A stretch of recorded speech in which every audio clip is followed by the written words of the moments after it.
You guys want to go voice live? Yeah.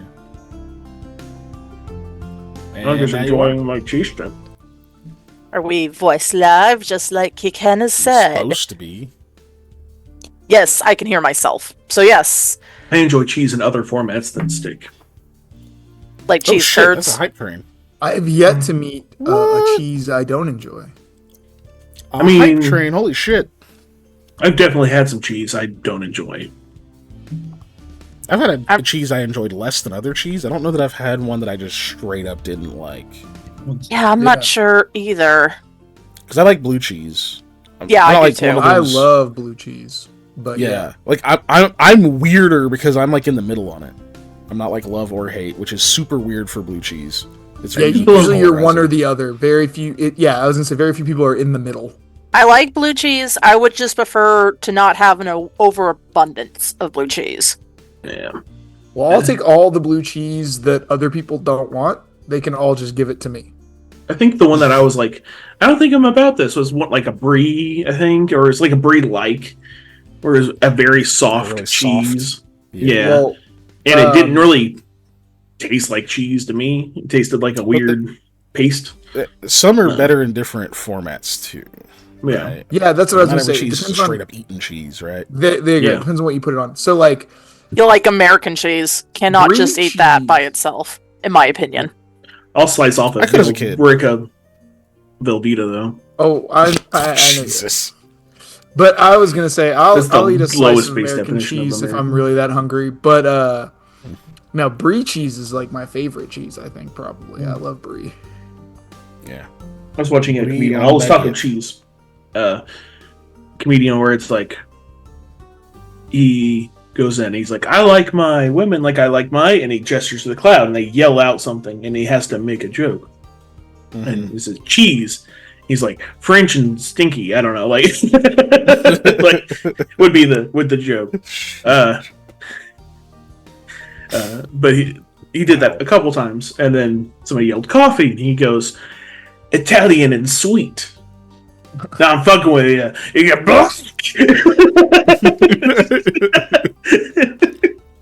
I was like, oh, okay.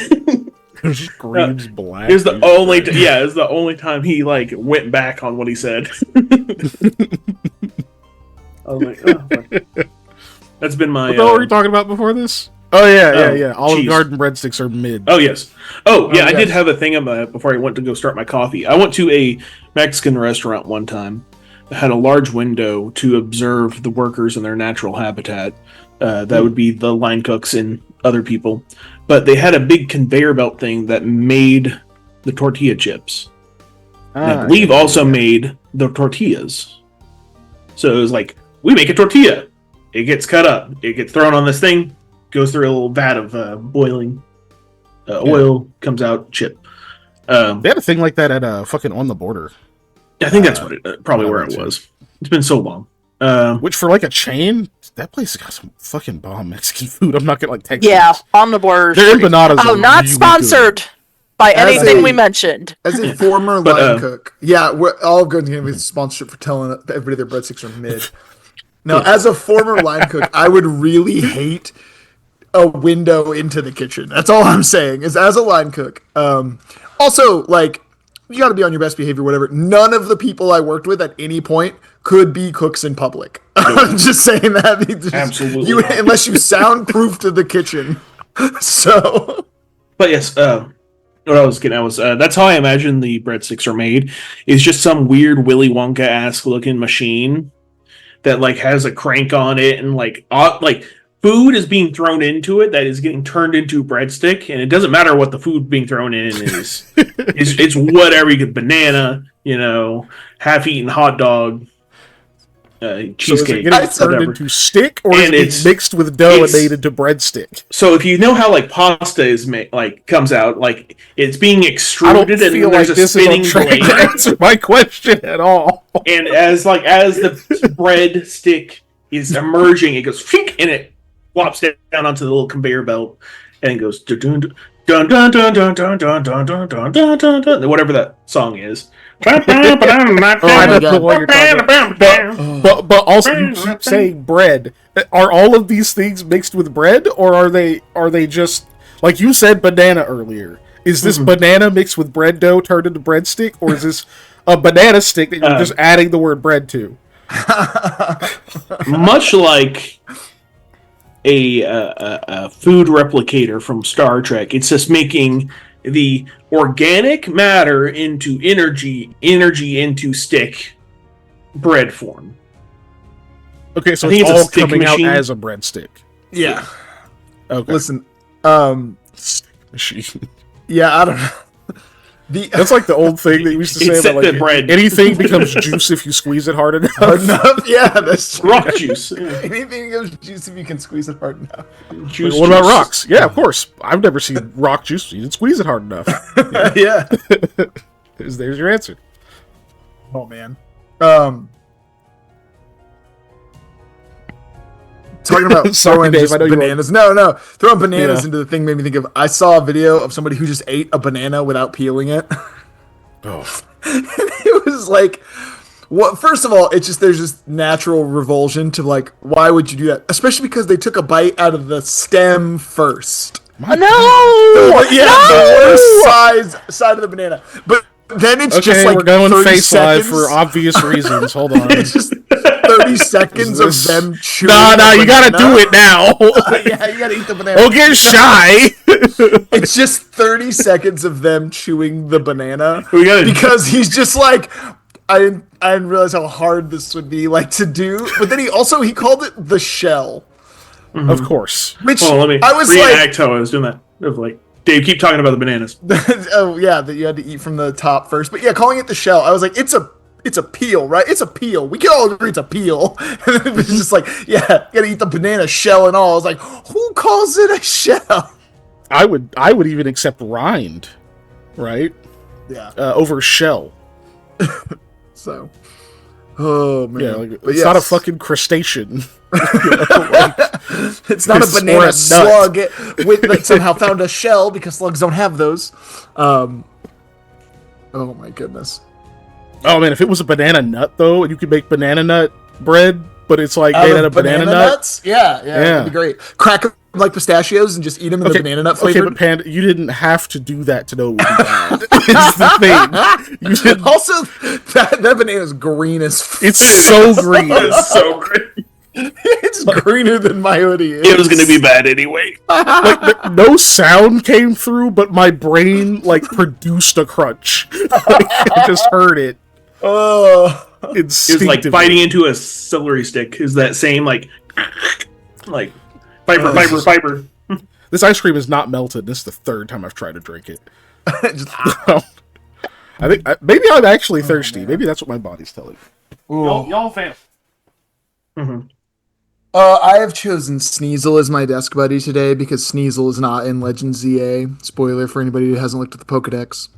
But there's a statue of Sneasel in Legend ZA. But Sneasel themselves is not appear as a playable Pokemon at this point in time. That may change with DLCs, but as of right now, yeah, that may. Sneasel. Because there's a statue of a Sneasel. There's also a statue of a King Gambit in the game, and there's no Pawniard, Bisharp, or King Gambit that is catchable in the game. What does X-Men have to do with Pokemon? Anyway, yeah, I don't. So where are you in the game? Oh, I beat it. I've played. Oh, you've beaten it. Hold on. I'm playing on 3 separate games.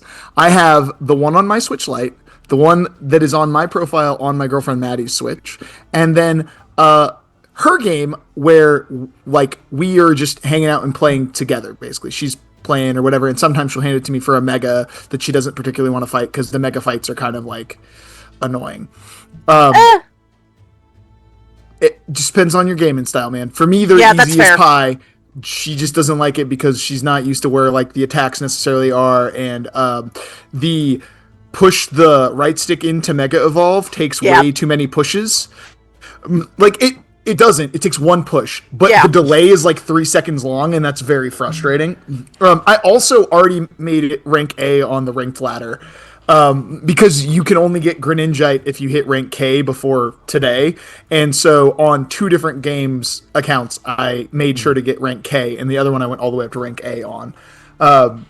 Because, yeah, I was sick. What else was I going to do? Just play Pokemon. Pretty damn much. So yeah, I beat it on the one on hers, and then on the one on mine, I'm like almost done. I'm at the Jacinth's battle tournament. Spoilers, I guess I just don't want to describe what it is. I'm just saying it if you don't know. But yeah, so I'm at that part of the game. And on her Switch, I chose Chikorita as my starter. And then on my Switch, I chose Totodile as my starter. And then on her game, she chose Tepig. So that way we got to play with all of the first partner Pokemon at one point, which was cool because they're all fun and different and unique. And Okay. Yeah. I'm just getting to the point of doing the battle for rank A myself. Oh, okay, yeah. I liked first off, I liked the story. I just want to say, like, no spoilers. I liked the story. I thought it was good. But as with many Pokemon games, there are a bunch of points where something crazy is happening, and they're like, well, let's battle to figure it out. I'm like, hell no, that's just about to fall down and kill like 10 people. I'm going to handle that. What do you mean battle you to figure out what we're doing? Or like, oh, well, I don't really want to tell you, but if you battle me, I'll tell you. And I'm like, I mean, I understand this is a Pokemon game and we're just injecting battles, but like there is a point where it absolutely jumps the shark in this game. Early in the game, stuff like that happens and it makes sense. And then there's a point where it's like national emergency level crisis and people are like, no, but you have to battle me to figure this out. I'm like, hell no. Like, we are about to get incinerated. I'm not gonna battle you. But you do. So. Oh my god, is that plane headed towards the Twin Towers? Nah, fight my dog. No, dude, I'll fight my dog. See, that's how it is. But it's not just that. It's we're the only people who can stop it. I want to stop it. So do you. In order to figure out who can stop it, we have to battle. I'm like, no, you just go stop it. That's fine. I don't care that much. Like, oh, is it true that Urbane has a different gender depending on which gender you are? I am playing as a male presenting character on mine, and it is Tawny, not Urbane. It's a girl. Okay. And then on my girlfriend's, we are playing as a female presenting character because we made a character to look like her, and it is Urbane. So yes, okay. It is different. I saw that might be a thing, and I'm like, is it actually? And It okay, is that's kind of indeed. cool, though. It is indeed. They just picked Everybody your else is the chromosome. same. That's crazy. Yeah, everybody else is the same character wise. Nothing else in the story is different. All of the dialogue options are the same. Yeah. But the only difference is how the your rival presents and is named. I did notice that apparently in this one they were like, "Bucket, everybody can wear the same clothes." Yes. No, okay, hold on though. Here's the biggest beef I have with the clothes, and I'm gonna just this is. They're Scorch all gets old tactical people advantage. clothes. No, And- they're all old people clothes. They're all cardigans and pea coats and shit. And it's all old people clothes, except there's no hoodies, okay? There's no hoodies. The only hoodie you can have is if you also have a puffy vest over your hoodie, okay? I am wearing a hoodie right now. It's hot in my apartment to me, and I am wearing a hoodie and shorts, okay? I just wanted my character to wear a hoodie and shorts, but instead, I got a badass zip-up pullover with a Sharpedo on the back that looks like a Jaws movie poster, and I'm rocking that in shorts because they wouldn't let me have a freaking hoodie. I've basically bought like one thing, and I've stuck with that thing because a lot of the style, I'm like, nah, I don't care for these. Yeah, we spent a bunch of time customizing Maddie's character because that's like one of the things she really likes in games. So we went around all the different shopping centers and we were trying to find. There's so few options. Like there's a ton of pants and leggings and cool designs on like the leggings and the socks and stuff. It's a bunch of cool those. They got tons of different shoes. The shirt options are ass. They just are. There's no good ones. Like the shacket, it's a shacket, so it's a shirt jacket, right? That's the best one, probably, like just generic clothing wise. The rest of it is all old people clothes. It's seriously the sweaters with elbow patches, cardigans, pea coats. There's a trench coat, which some people might like, but is also a one-piece item. So you have to wear the trench coat and pants that are there, not like you can't put a trench coat over what you're wearing. And then, yeah, so I don't know. It's all old people clothes. It's real weird. But there's a part in the game where you have to dress fancy for something, and I was like, I'm putting my beanie on because my character has a beanie. I was like, I may be dressing fancy, but I'm putting my beanie on, I'm putting my Chucks on because they have like canvas shoes that are like Chucks. So I was like, I don't care if I'm wearing a fancy suit, I'm wearing a beanie and Chucks. Let's go. It's even weirder when you consider this is set in France, and it's like, where's the pop, the pizzazz, guys? That's where's my stinky cheese? They very much. Well, Lumio City is based off of Paris. Oh, okay. There's a big ass tower that looks very similar to Tokyo Tower. That is legally distinct from the Eiffel Tower. I thought things were far more different than I had realized. I was like, oh shit. Sorry. It's in Lumio City, which even did sounds you know like the Johto region was Lights, based off Paris of is the City of Lights. New Zealand? It is not. Johto region is based off of a different area in Japan. Yeah. That is very close to where the Kanto region is based off of. In fact, prior to Unova, which is Generation 5, all 4 first gens are based off of somewhere in Japan. Generation 5 Unova is based off the United States. Generation 6 Kalos is based off of France. Generation 7 is Alola, which is based off Hawaii. And 8 is Galar, which is based off the UK. Unova is the US? Yeah, Unova is based off the United States. Gen 5. Is that Team Galactic? No, it is Plasma. I don't know any about those ones.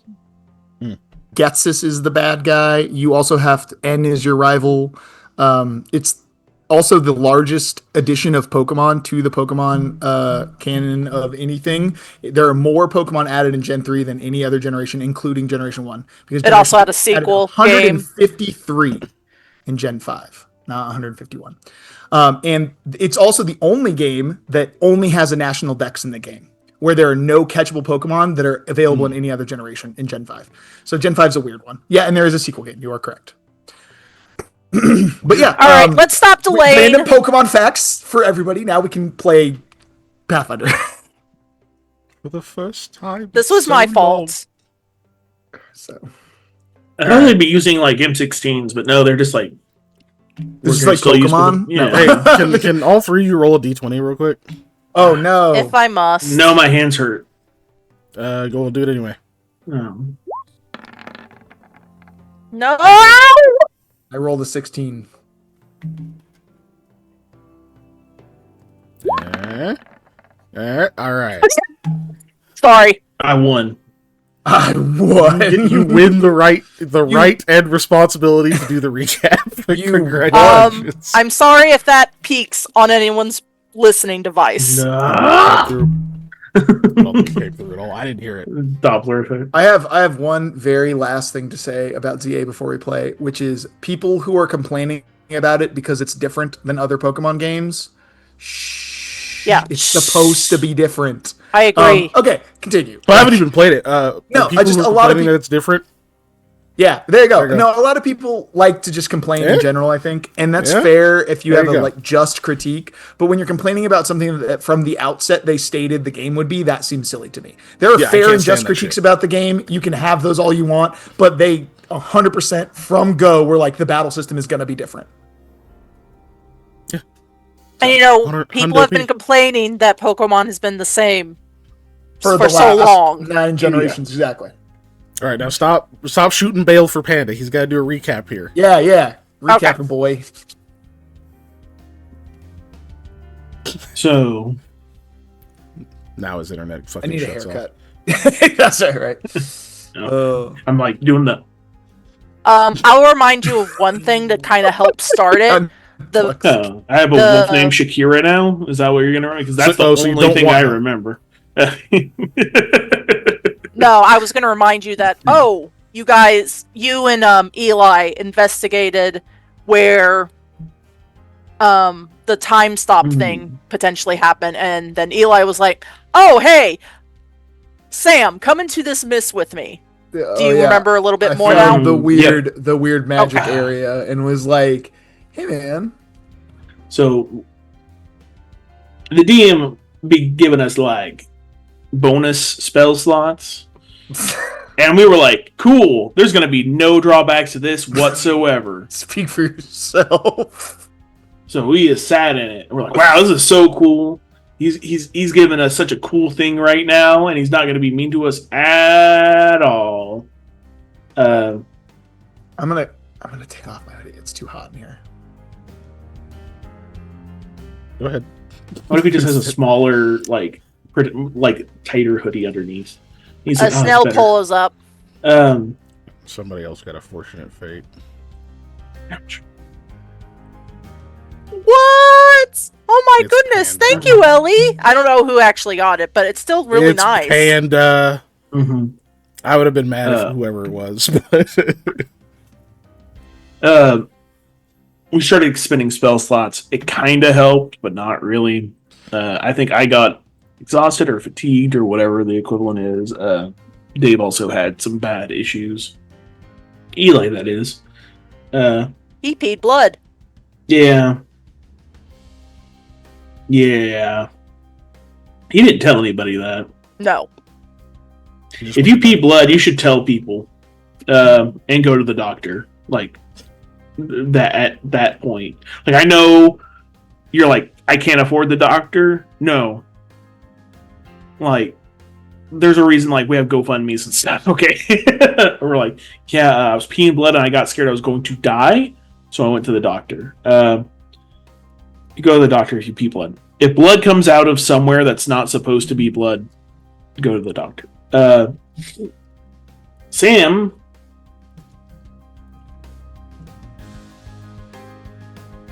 made a bath of mud to try to, like, rejuvenate himself. Ended up being water, because I think it's like healing mud can be water. It was basically you get a hot bath that heals all your stuff. But while sitting in that, he ended up not in the bath. He ended up somewhere else, which happened to be in a nature area that was in town called the Guardian Grove. Yes. And he was like, I know what to do. I'll call upon animals for my my rescue. Yes. And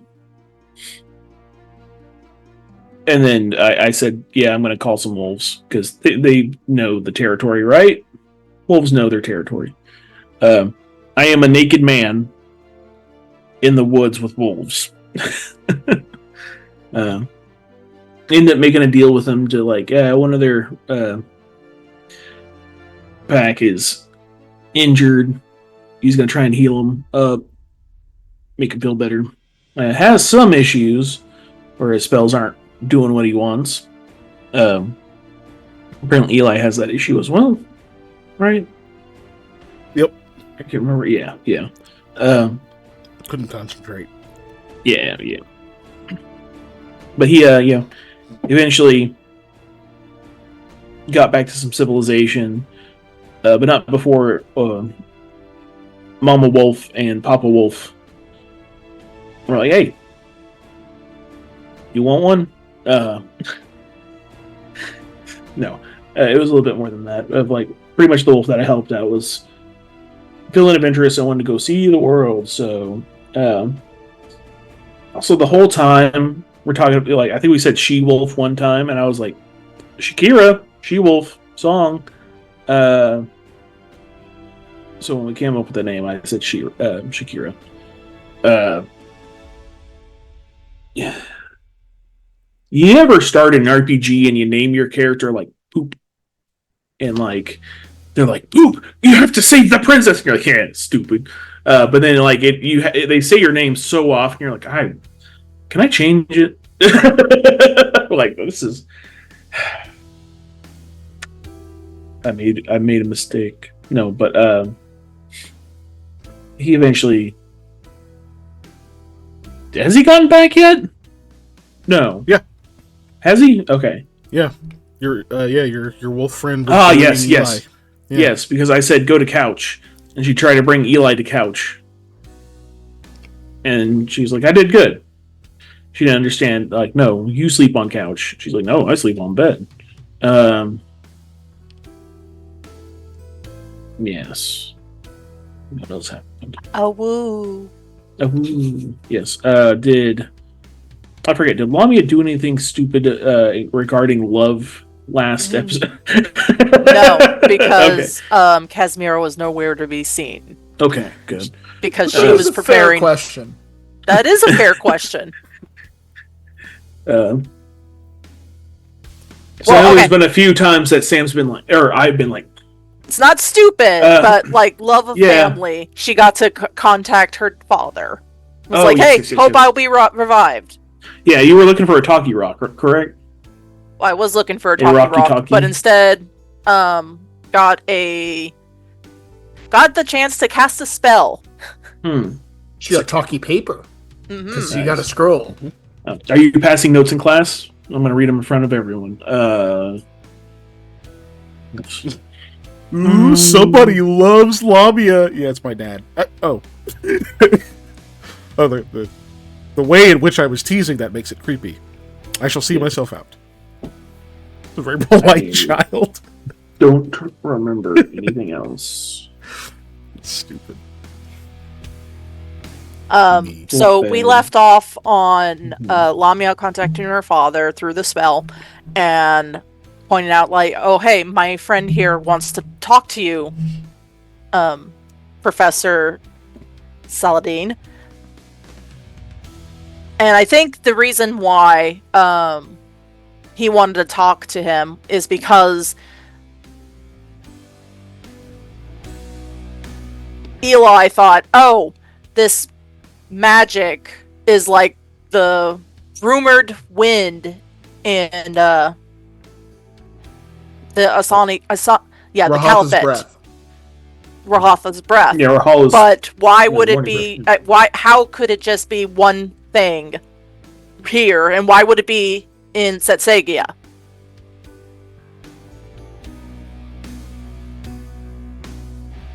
Yes. Also, if you're binging this for some reason, like, one, you're making a great decision with your life. Agreed. Two, this has been, and I said it way earlier, but I might have edited that out if you're on YouTube. I said it way earlier. This was the longest stretch between sessions that I've gotten to DM. So I'm rusty, but also we rarely skip this game. So that's true. Yeah, folks are not. They're not on their P's and Q's. Yeah, we're not on the ball. Right word. They're behaving themselves mostly. At least we're not on our Reese's Pieces. They're on their Pieces Reese's. Yeah. Duh. I miss Butterfinger BBs. I don't. I miss having teeth, but I understand. Didn't have to worry about Butterfinger BBs. That's also true.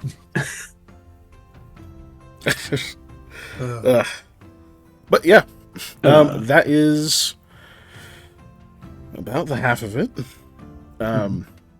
Also, Lamia is supposed to be revived tomorrow. First time. 3 a.m. Yeah, alright. Be there or be square.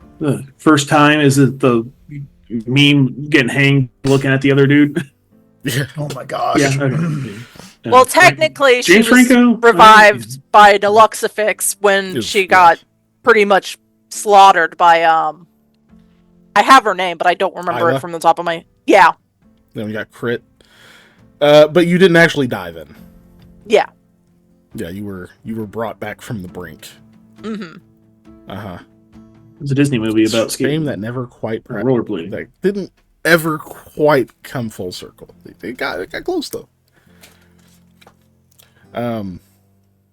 Yes, but anyway, so that's supposed to happen at 3 a.m, so that'll be a thing. Yes, we left off in the lobby of the inn where Lamia had cast sending to speak to her father. Very briefly, just a couple of exchange lines back and forth, but the first she's gotten to speak to him and actually then hear his voice since she left home. So all the other time, you got to see him briefly leaving, but you didn't come face to face with him. You didn't get to quite hear him, especially not speaking to you. So you got a little bit of that touch point back to home. Probably helps a little bit. Maybe it bolsters you, in trying to do this. Maybe it engenders some additional homesickness because, now it's like, well, now you want to hear your mom, now you want to hear your grandma, now you want to hear, like, the people from your hometown, and, like, all that kind of stuff starts to come back. But at least you know what you're pulling for, right? At least you know that, all the different reasons why it's important to not just fucking die out here. There's a lot to live for. So yeah, you got that moment. And then you're like, whew, all right, cool. Well, I can't cry, so unfortunately, no more feels moments can be milked from my character right now, so I will now have to pass this over to Eli, who is T-posing in the corner because Dave was, like, about asleep by the end of that session because we were going pretty late. I was, yes. But yeah, so you kind of, not introduce, but you sort of like pass that over to him to, kind of take the moment off of yourself. And in that, I imagine, Eli probably like, starts, like, he was already paying kind of attention, but it was also not his moment. So maybe like to sit forward or whatever it is to be that kind of body language of, now I am a part of this. So,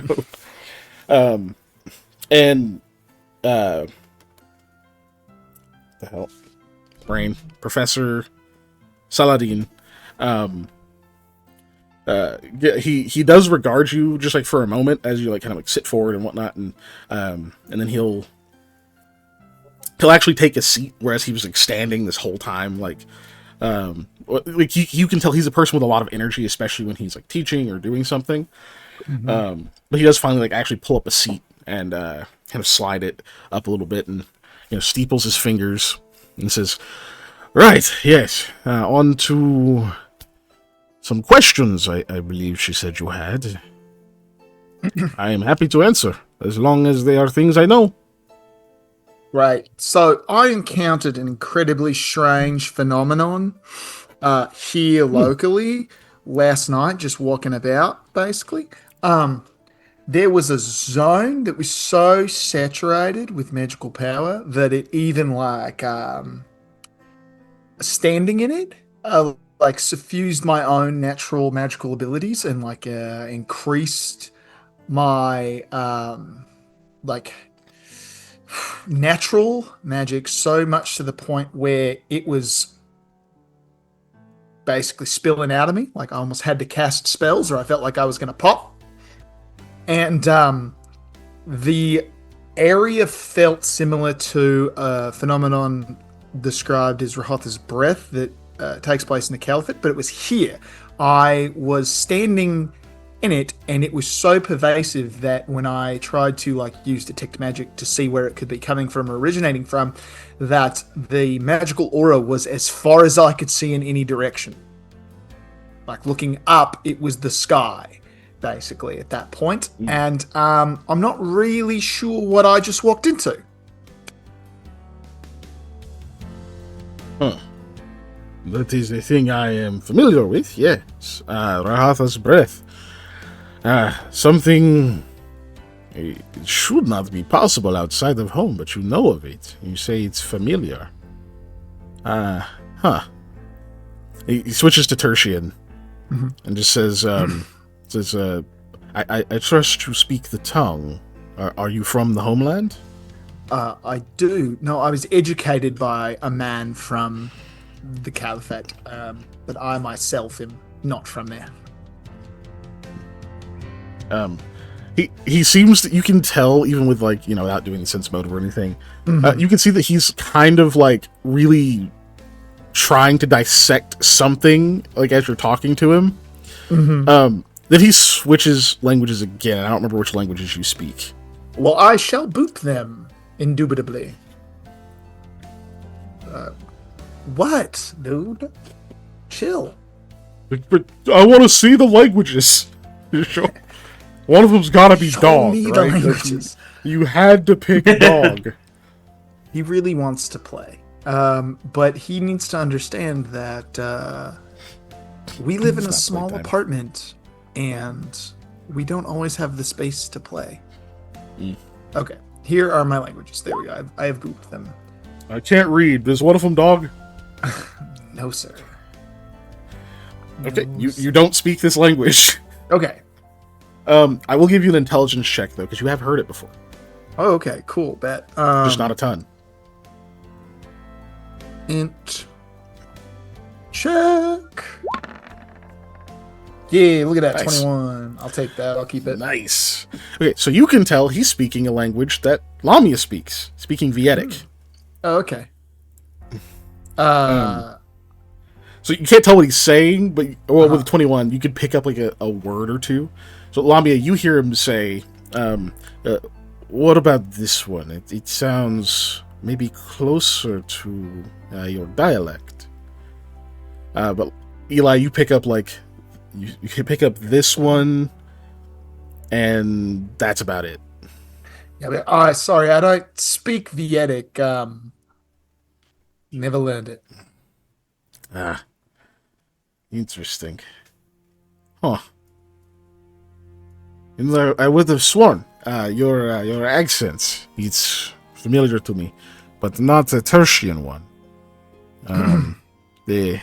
The cadence of your words, the way you like to, you round sort of the middle of them a bit more than some. It's kind of scrunched, condensed. I think closest to maybe Central Alsan. But I would have sworn you were from Vungia.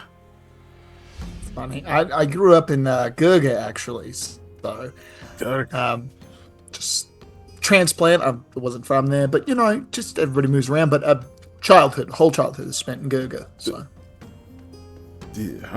that's a strange suffusion of accents. That is not Gurgan or Setsi nor Tertian, not particularly. Were your parents? He kind of pauses and says, I pry too much. I pry. You had a question, and I am asking my own. Forgive me. The sensation of Rahatha's breath. Yes, what you describe is a thing many a mage has endured. There are times when the breath comes sweeping through in places and it pools, not in a place where the wind would naturally pool, more like it seems to gravitate around people. Almost like imagine...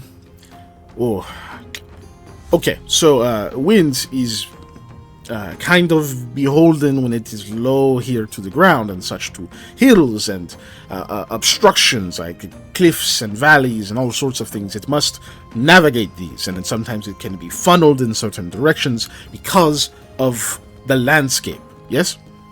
The Rahatha's breath does not do this with the landscape. It treats the people as its landscape. The magical presence of them is what it navigates. It seems to be weighted and pull in where there is more substance, and it seems to ebb away from where there is less. But there is still some, much as one can still have a breeze inside of a dense forest with lots of windbreaks. But the trees will feel the brunt of it. If you are feeling this charge, either you are the most powerful mage I've ever encountered, and some of this wind has drastically altered its course to come find you, or there is some similar phenomenon, yes, and perhaps a very powerful source is, nothing would produce it. But it could pull parts of it if they are sparse within the area, perhaps previously undetected. And maybe there is a monolith or a megalith in place here, or was at least briefly. And the winds, or the breath, was finally had something in which it was called to enough. Yes, and if you are nearby during this, and I can sense a I know this is not a well-liked way to phrase it, but you understand. He lapses into Tertian again as he says the last part. And then he will say in Tertian talent. Which you can tell is kind of the like, okay, but if I say that word in Ulis, people are going to think I'm being a dick. So Lobby, you hear you hear just a fancy word. I'm not going to like look up one. Just like a fancy Tertian sounding word that you're like, oh, that means something. But I don't remember I don't think you speak Tertian. No, I do not. So yeah, you just hear whatever he said sounds fancy. Says you have this in abundance. I can sense it to a degree. Perhaps enough so that you catch the breeze that otherwise collides with the tree. Interesting. Yeah, a friend of mine had told me that he experienced a really strange phenomenon in that area right before I found this like occurrence of the breath. Something like when he was walking and then all of a sudden everything kind of stopped for him, but he was still able to see around, but he couldn't move or do anything.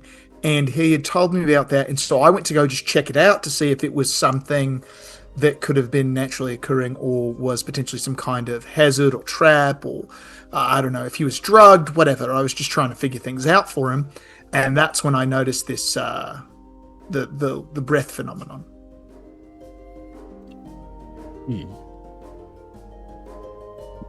That is alarming, I must say.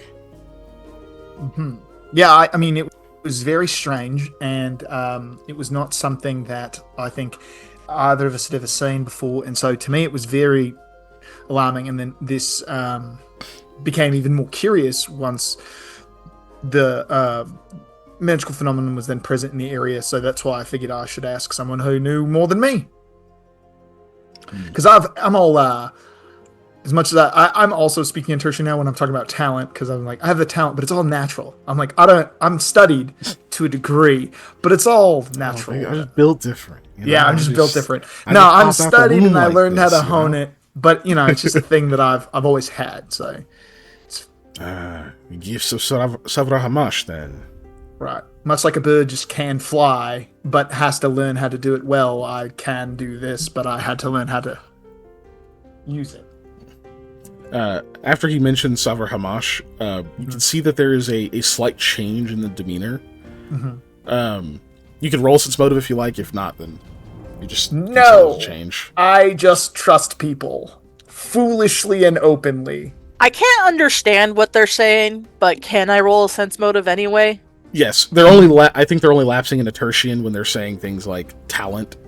Okay. That kind of. We're using that word, like the Tertian word for talent, instead of saying talent in Ulis, where it makes us sound like we're like, all you peasants who don't have any talent or skill. Talentless hacks. Yeah. So.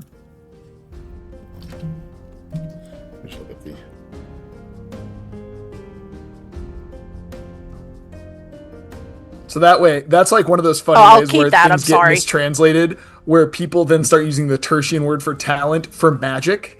But it's because we didn't know what like better way to say it in Ulis, so we just said talent, and then they were like, "Oh, that means magic." And Tertian, we're like, "No, it doesn't. That's not what that means. That's not what that means at all." You're right. No, this isn't an art; it's a jutsu. That is the same word. Yeah, exactly. This is chai tea. That you said TT. You said T twice. That's the same picture. Yep. Yeah. Okay. So apparently the Arabic word for talent is al-mawahib. And now we know. I will not remember that. No. I won't either. Al-mawahib. So I'll try. But anyway, they're only lapsing in that. You do your 22. So you get the feeling like there is a like a even like he seemed to have some kind of respect for Eli. Probably after like joint teaching thing there and whatnot. Like there was clearly like kind of an openness and whatnot. He's willing to sit here and engage with them. but you can tell that seems to both deepen, but there's also a bit of a wariness that seemed to come with it. I don't know if you comment on that or not. No, Lamia wouldn't comment because, they're talking shop essentially in Lamia's brain, but she's just keeping an eye out for her boss essentially. Okay. But yeah, so you can tell Eli, you can tell there's a demeanor change a bit after he mentioned the Sabra Hamash, and there is like a bit of a beat sort of between that and like the next thing he says. Like you can tell he's sort of thinking about it, and he says, "Were you raised with his influence?" I was brought up in a somewhat classical sense. And taught some of the rigors and basics that you would see in most young people brought up with the talent in the Caliphate, but different, very different. I will mince this less, and you may choose to tell me that I pry too far, as I am wont to do. Most of the children who have this innate spark that you seem to have been born with, it is perhaps you gained it without paying a cost up front, but often the masters in charge of instructing you make certain that gift feels earned in the ways that Savra Hamash makes one earn their keep. There is a harshness, a suffering attached to such a gift. I just have like the smile you have when somebody says a thing that is both correct but not correct enough, if that makes sense. It's like, I guess you've just been having like a shitty day or whatever, and you give them that smile that's like, oh yeah, I've been having a shitty day, but it's like, this is the worst day on record, kind of thing, where you're like, dude, you don't know. So it's like, yes, I definitely was made to pay a cost for my talent and for my instruction in said talent. Lamia, with the bead you kind of have on him already, you can tell like that seemed to break his heart. He feels like there's like a very deep sorrow in hearing that confirmed. And he actually he reaches across and he like puts a hand on your shoulder, Eli. Mm-hmm. And in Tertian he just says, "Oh, you poor child. I am so sorry." And he kind of like rubs your shoulder a little bit for a second and then like pats it and says, "I hope you are beyond such a grasp now." Back into Ulyss. Mm-hmm. Now, things of my own making now. That's how I ended up here. So. Good. It is not always so simple. I do not need to preach it to you. You've lived it. I wish I could do something to make up for this, but perhaps you are already doing much more than I could hope to. I greatly appreciate your patience and consideration for my findings and everything. So you've been a wonderful help, and I think that's more than I could have asked from this meeting. Also, the way you teach is phenomenal. It allows anybody to access the deeper wonders of the magic if they apply themselves and use what you've shown. So, your assistance was perhaps more valuable than you realize. You have a way with these things. Despite where it may have come from for you, there is a clear passion in the seeking of knowledge, in the revealing of its wonders, of its abilities, even in their use, and you have experience. I think you would make a good teacher. In fact, maybe this is not the conversation you came here for, but it is on our table here. Have you ever given any thought to going to the homeland? No, I've been once, very briefly.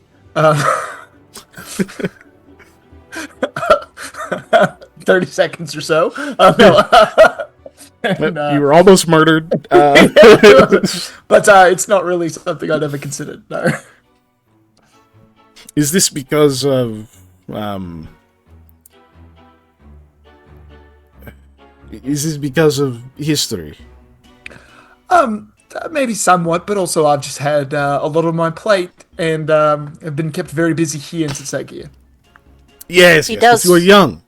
He does run a business. Yes, of course, but you are young. There's much in the future for you. I ask because I think perhaps if you would give thought to a career as an instructor, perhaps, or even a stint, perhaps, as an aide or an assistant in a classroom. Just a few years to see how it goes. I would not be opposed to writing a recommendation for you, even with our brief meeting.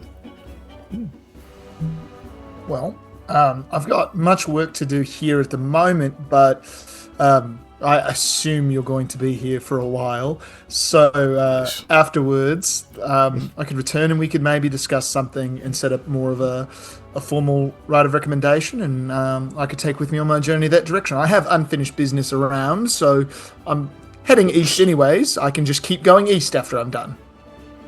Of course. Look, these things do not expire. So I will have it written. We will touch up a few details. It is... there are not many who have your story, what little I know of it. There are not many who go back to its source. I think this reveals to you what my point would be, but to be even more clear, no one represents the story you have, which means those who try are misrepresenting it.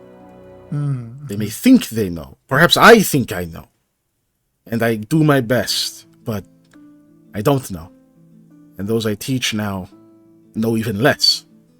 Because they stop learning, because they think they know. Yes?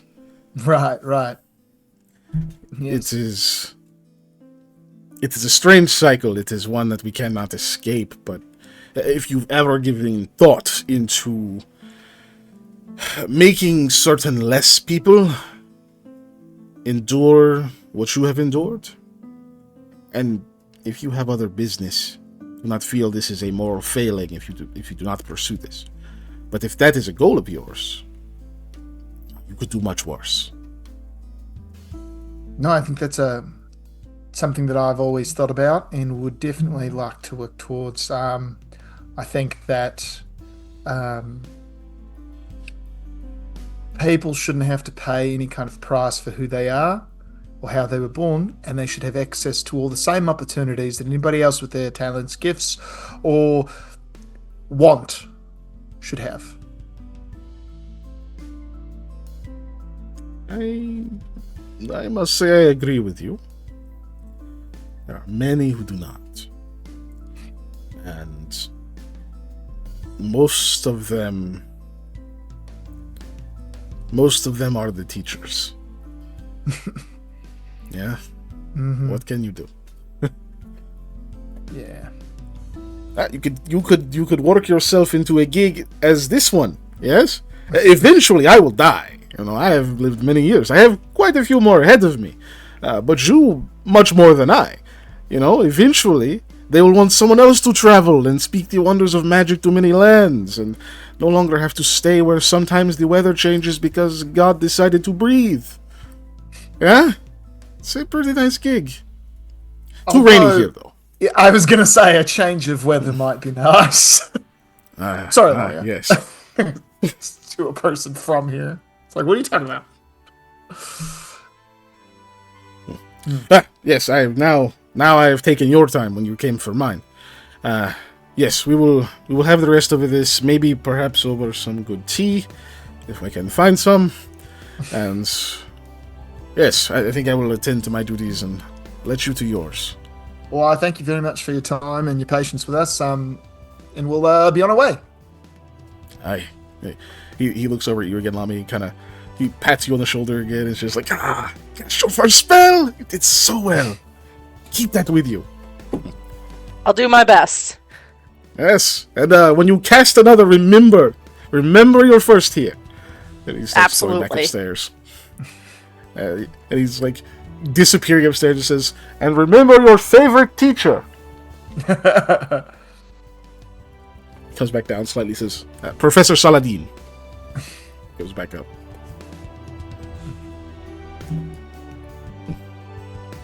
Well, that was enlightening in more ways than one. Oh, good, because I didn't really catch any of that. Well, you did catch a spell. Well, you cast a spell. But yeah, good job. We still have prep to do. I'm going to work on that. You got to get ready for tonight. Yes.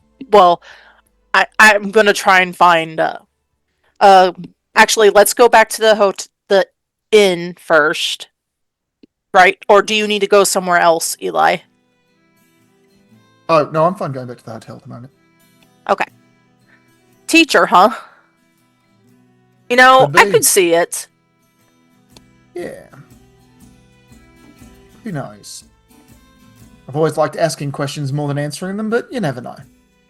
Hard cut to the clip of Indiana Jones where the cute girl's blinking at Indy with the eyes that say "kiss me," and then hard cut to Indiana Jones punching a Nazi in the face. Yeah, oh my god! Listen, Indiana Jones was on a marathon this weekend on some channel. I think it might have been AMC. So I heard. They showed them out of order. Ah, gross! They went Ark, Last Crusade, then Temple of Doom, and I was like, why? Did I tell y'all about my the best way I can explain it is that did y'all hear that Dio died of the Dial of Destiny? I was like, oh dude, I didn't know this movie came out. Oh yeah. And I started watching it and I was like, why is this super familiar? And then I skipped ahead and I'm like, I watched this. I forgot that I watched this. I forgot that it came out. That's funny. Because I hated it so much. That's really funny. Yeah, that happened. Whether we like it or not, it happened. At least Crystal Skull, I remembered the story of Crystal Skull. Yeah. Everyone remembers the refrigerator. I didn't hate Crystal Skull like a lot of people hated Crystal Skull, but Dial of Destiny was just I believe we had Kaznir with us. Yeah. With him. Yeah, that's why you're not making checks. Okay. We did indeed. So you guys head back to the inn? Indeed. Yes. I do not remember what Sam was doing. Me neither. So what was Sam doing? The last thing was he was sleeping because Lamia basically woke Eli up at the beginning of the morning, like, "Hey, we gotta go." Oh yeah. Sam was, and he was like, "No." Sam is probably awoken by a cold dog nose. Yep. Someone needs to go outside. He's not used to that because usually I think Sherlock is just like, oh, there's a window. I'll just go poop somewhere. You're not being pestered by Shakira, actually. You just, like, when you wake up, she's just kind of sitting on, like, the foot of the bed, staring at you. And then gets, obviously, kind of, like, excited that you're, like, awake. Like, as soon as your eyes crack open, it's like, oh, shit. I've been spotted. Boing.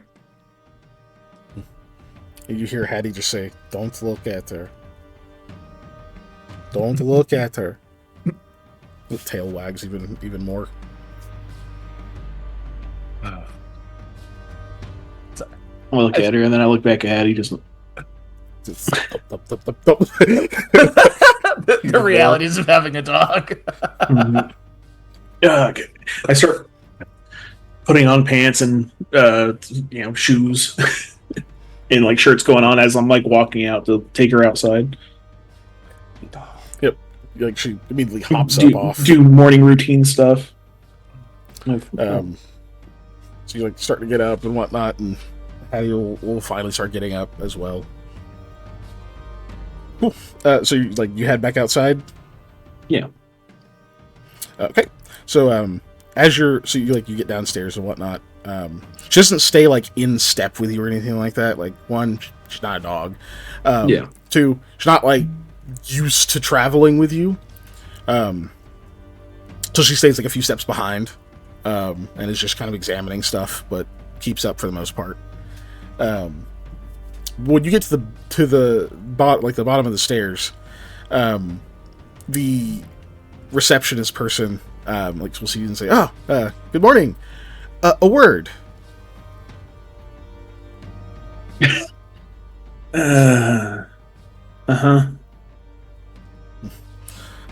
go over. They don't like make you walk to another room or anything. They just like they kind of lean in a little conspiratorially, and they're just saying, they're like, "Hey, it's great that your animal companion there is so well trained, but she's a bit intimidating. Please don't let her just walk around by herself." Was she doing that earlier? Yeah, she gave some of our guests quite the scare. I'll get her a bell or something. It's yeah. I don't know how you taught her to open doors, but once the scares wore off, it was I think it's kind of interesting to see. They're lever taps. If y'all had like the round ones, it's harder to grab with a paw, but not impossible.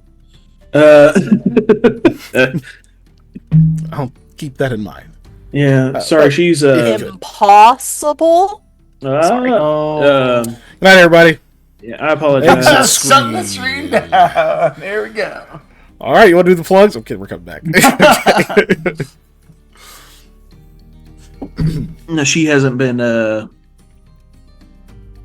properly acclimated to the city yet. She's big into nature. It's going to take some getting used to, because had a bird before this, and when they really need to go out, they just use a window, But yeah, is she good? Says somebody at another table. She's just beaming, like some guy who's like sitting there, who appears to be eating like a large cut of meat with his hands instead of using his utensils. But he has paused because there's a wolf staring at him. She's good, right? He slowly sets it back down in the bowl. Yeah, we're going to get her some food now. All right. He doesn't move. Shakira. Head snaps over to you. Yeah, stop that. The head tilt. Come on. I do the head your. All right. She runs ahead of you, opens the door, and goes right outside. Just goes right out. Just. Yeah, the receptionist is just like, please. They lean back and be like, "I'm done talking. You have things to do." All right. Yeah, I do. I'm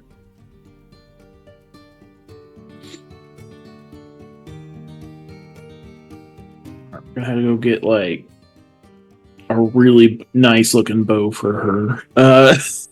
Just talking to Hattie. How can we make her unthreatening? Give her. I don't know if that's gonna work. I think we just have to be there. Yeah. She's like bigger than me. Mm-hmm. I'm huge. She's not. Sam is silent. She kind of glares at you. Does like a flex. She actually does have muscles, but she's not like quite as buff as Sam, or definitely not as buff as Lamia. But Addie's pretty fit. Mm-hmm.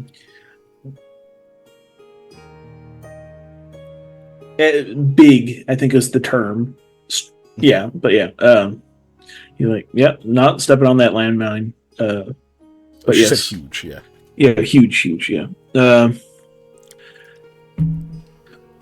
We'll go out. I guess we'll try to wrangle as much as I can. I guess. Wait. I was.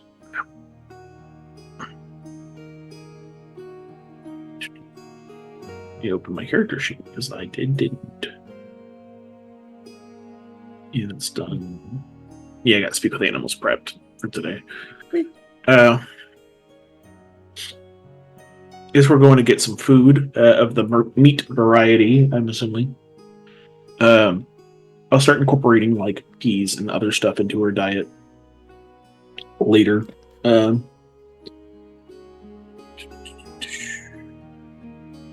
that pretty much your task. You're just going to go and make sure I'm going to go Shakira fed. Shakira fed and... Of course, feed yourselves. Yeah. I do think I'm going to go to the feed store, which is what I'm calling it. Where obviously every town would have a feed store where you buy grain and whatnot, but I'm treating it much like a farm. Like in real life, you go there and there's like, oh yeah, and here's all your cowbells and like ear tags for animals and things like that for farm supply store, basically. Mm-hmm. And see if they have a I guess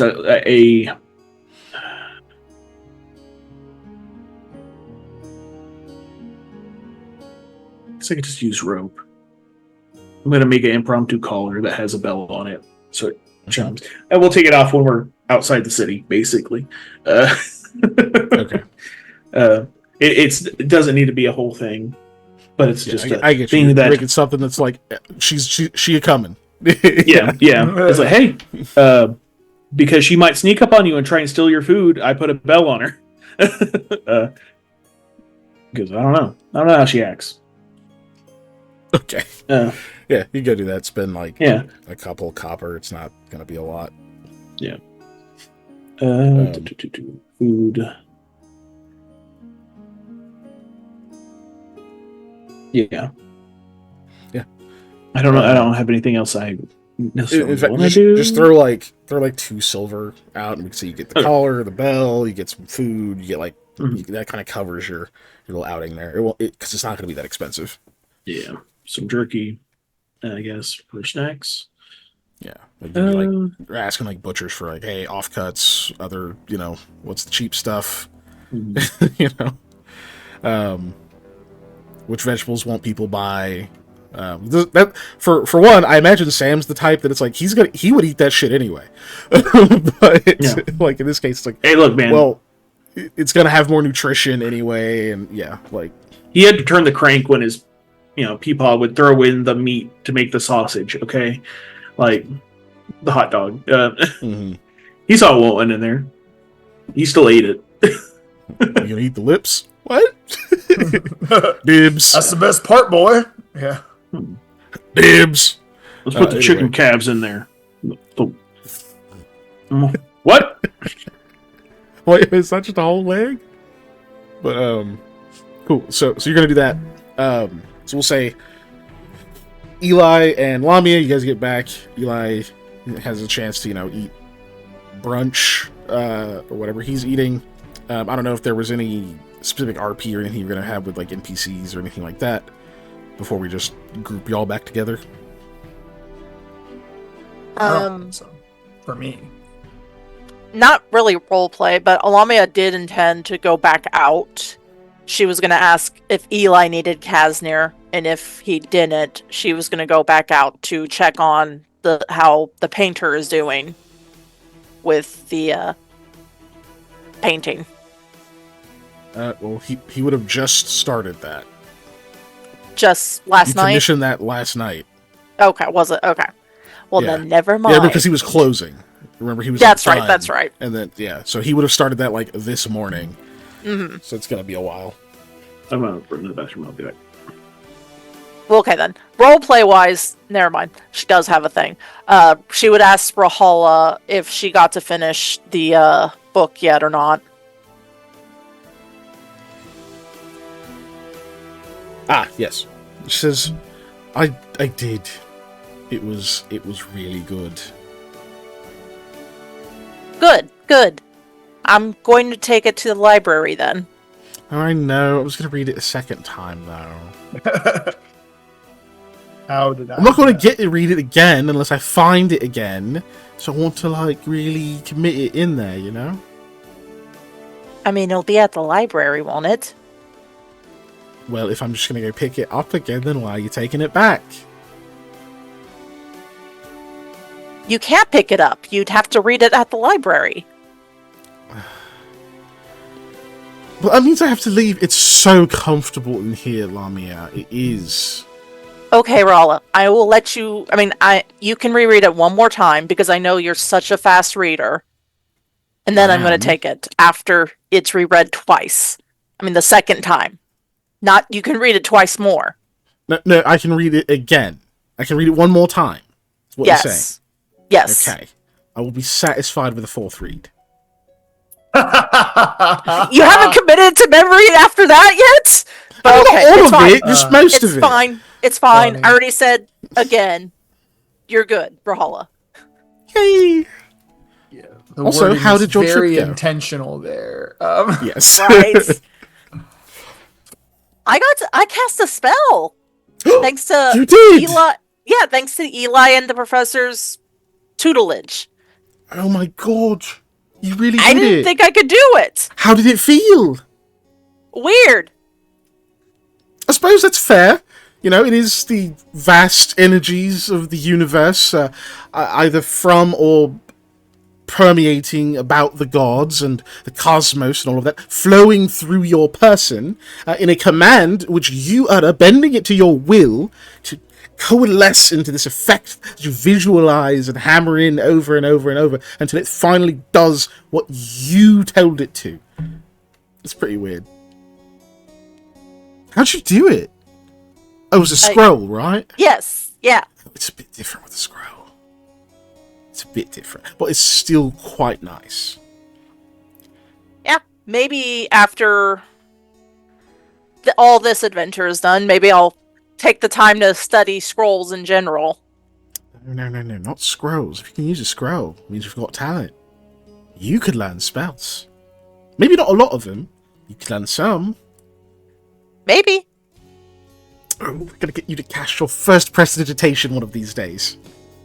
Before I leave or something, I don't know. I have no plans. Prestidigitate. Or maybe a different one. Maybe you're more of a light or dancing lights. Oh, you'd like dancing lights. It's a good spell. I mean, I'm used to the dark, but maybe that would be good. You've lived your whole life without dark vision. Don't start getting all elitist on me now. Brawlhalla, I'm not getting elitist. It's just what I'm used to. The dark. I am used to I've had dark. it for a whole 3 months. It's been basically my whole life. Wasn't scared of it really as a only child been and 3 pee months? my bed. Yes, I'd like you to latch on to the fact that you said that. Has it really only been 3 months? I think so. 4, maybe? Certainly not like 20 years. I don't know how I mean, old it you feels like it's been 20 years. No offense, Eli.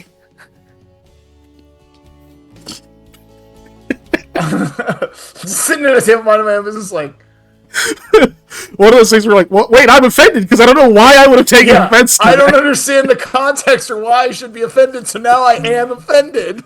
You're calling me old or fat or both? What happened? I don't know what happened. I'm just upset now. Yeah. So out of context, I mean, in context, the way I was thinking was, oh, you're such a workhorse boss that it feels like I've been working for 20 years, even though it hasn't been that long, really, kind of idea. Oh. See, I would never have considered that even as your wording of it, as Eli. Just that we've been in the city for just like this city alone, for a job that was supposed to start immediately, that feels like forever because we're taking the 2 weeks. Yeah, and we're not doing any of the like skippy downtime stuff I thought we were gonna do. Also, the travel to here felt like it took forever because we were going through a crazy storm, and so. Yeah, that travel was meant to take a long time, though. Mm-hmm. You're going across the country, right? So. Yeah. Like without Sam, it would have taken even longer. Mm-hmm. There was a pretty significant boost with him there. But otherwise, that's the only thing I had in mind. Well, actually, no. She will go see if Kazmira is here, and if or were they actually just chilling on the boat for now in general? I mean, they went to the ship. You don't know if they're back. You haven't checked. If you're gonna go check, that's a thing we can handle. Okay, yeah, she'll go check. Okay. Yeah, when you go back, Casimir is in there. Katega is not. Okay. So you go knock. Yeah. And she opens the door, and she gives you kind of she's like squinting at you real hard. She goes, "Oh, hey, what time is it?" I'd say before afternoon. Oh shit. Okay. That's kind of late. Alright, I should probably... You sure? Well, I know I woke Eli up really early this morning. And we just came back, so... travel there and here and everything. So I know it's definitely before afternoon, but maybe it is closer to morning. You smell a lot of alcohol. It's like it all kind of hits you at once. Okay. It's like, huh. Okay. I think I had something I needed to do. And I was gonna tell you something. I don't remember what it is. Are you busy? That's okay. No. No? Oh, come in. Don't be a stranger. She Okay. steps back. Lami will go in. It looks not like it's like ruined or whatever, but it's clearly like a little bit messier than the other times you see it in there. Like the whole room doesn't seem to like smell of alcohol. She hasn't been in here just drinking. It's clearly coming off of her. So you can presume she's probably drinking on the ship or whatever, and then at some point made it back here. Seemingly by herself, as far as you can tell. But yeah, you walk in, she goes and like flops down on her bed and like almost tips over. Just, whoa. Sorry, I'm a little tipsy, you know. Katega was having a rough time. She was having a rough time. So I convinced her we should just, loosen up some and maybe try not to think about all that stuff. She had that memory was bugging her. Oh. It's like all this magic shit, Yeah, I imagine. How do you deal with it? Like, everything around is always magic. Like, Eli's magic, and now Sam's magic, and then they walked into magic stuff in the rain, and then there's probably magic where you're going. Gotta get frustrating. Not normally, but I did find out today that I may have talent for magic. Oh, you're magic too? God. You would be. You get to do everything. Well, I would still have to work hard if I want to actually be magical. Yeah, of course. Of course. You always work hard. I'm sorry. I maybe drank more than I said I did. It was kind of a thing. I couldn't tell. She like looks at you for a second, and you know that like normally Casimir's pretty sharp. Like she'd probably catch you and like maybe say something in response. But she like stares at you for a long time, and you can like watch like she latched onto a thing, and then it just slowly slips out of her grasp. And she kind of forgot what what she was going on there. And just kind of gives you a look and it's like, okay. Well, sit down. Sit down. Why are you standing? You look... I didn't want to presume. You look, oh man. Unnervous? You look anxious. You look anxious. Standing. I am a little nervous. Why? What do you think's gonna happen? You think I'm gonna attack? No. You know, I'm just in a room with my crush all by ourselves. Oh my god. Jacobs. Now keep that door open, y'all.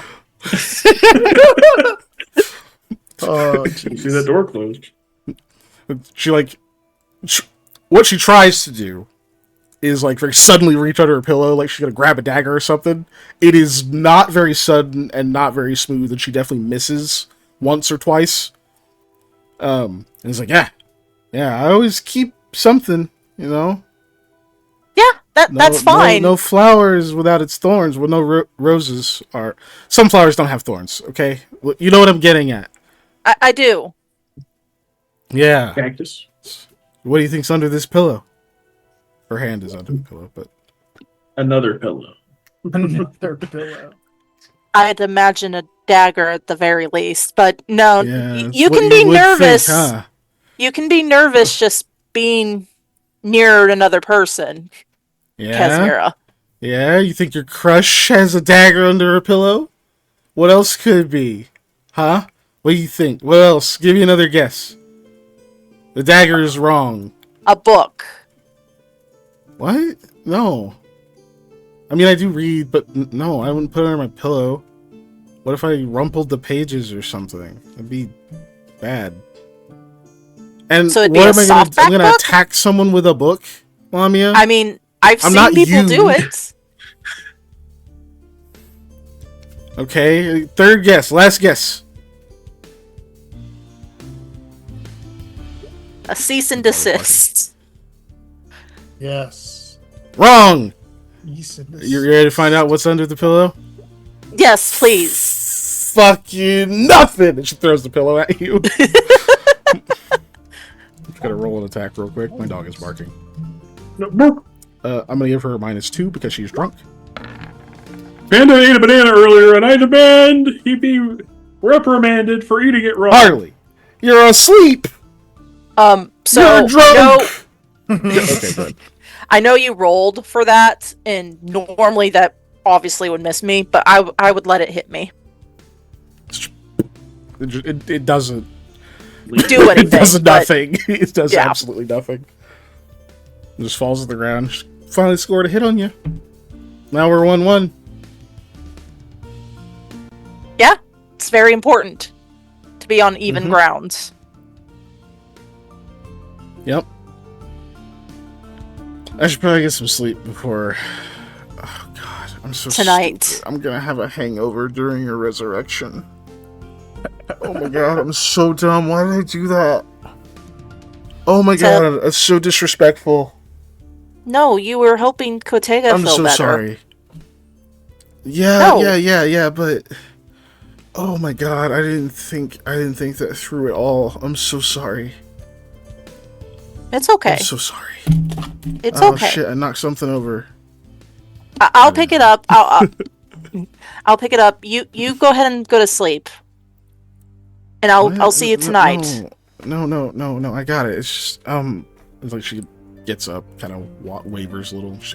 The fuck did I knock over? She starts like looking around, and then seems to very quickly forget that's what she was doing. It's like. Just kind of like on her knees over at like the foot of the bed where she like started to look under the bed and then just leans on it. And it's like, I want this to work. I really, really want this to work. I do too. I'm sorry. It's fine. I can do stuff through hangovers. I can handle it. It'll be fine. I'll be honest, I don't know if what's more necessary than your presence in this instance, Kotega. Or no, sorry, Kazmira! I was thinking of Kotega when the thing. So Lamia doesn't say Kotega, she says Kazmira. You're not, you're not the magic. Besides yourself, She kind of looks over her shoulder. She's like, that's a really fucking sweet thing to say, That's really nice. Huh.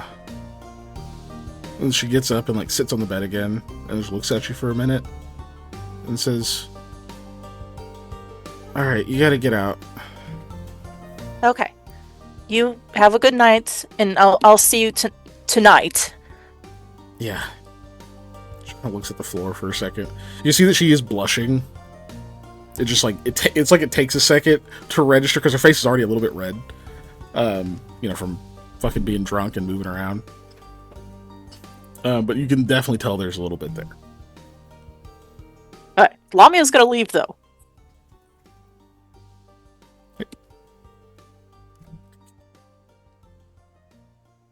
Yeah, who knows what she knocked over? She probably won't find it. Honestly, I thought she knocked over like an extra blanket that was on the bed. Yeah. Ooh. There you go. She's there. Okay. Yes. Kotega presumably is still on the ship. Yes. Especially if she was that drunk. If a medium-sized creature is that drunk, the small creatures are probably pretty fucked up. Mm-hmm. Mm-hmm. She was like, I ain't trying to remember shit. Okay, I guess we can all gather together now again. Cool. Alright. Brunch is eaten. There's a collar on the wolf now. She does not like it. And like at all. Like that is one of those things that you probably had to talk to her. Just be like, hey, look, you're scaring people. Just keep it on. But cool.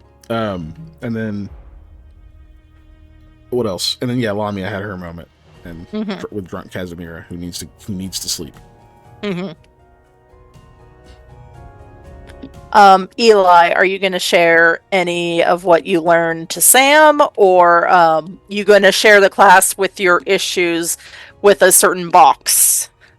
Finally. Well, I'll talk about all the stuff we learned from Professor Saladin because I said we were going to go there, and I'll explain that. But okay. Yeah.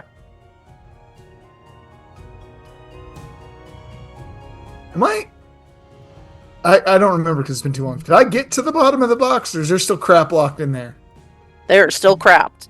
There's still more, and then there is one memory that's still pending that you got, but it's not. It hasn't actually come out yet. I knew I wasn't going to do any of that today because we're prepping for the res, but that's what I'm going to work on after that. But. And you still haven't examined that book. The book has gone unexamined. Right. I kind of sidelined everything right now for the res because that was more important. Cool. So. All right. Anything you guys do before then? You're just kind of waiting, try to get some rest. Well, since I don't know, if I'll be res, that means I have to actually sleep. I'm gonna go and try and finish the book. I'm asleep. That final point. From the book itself to potentially get another point of Kasiri understood. That's what I'm going to do. Sam just relaxing. Yeah, I think really he'd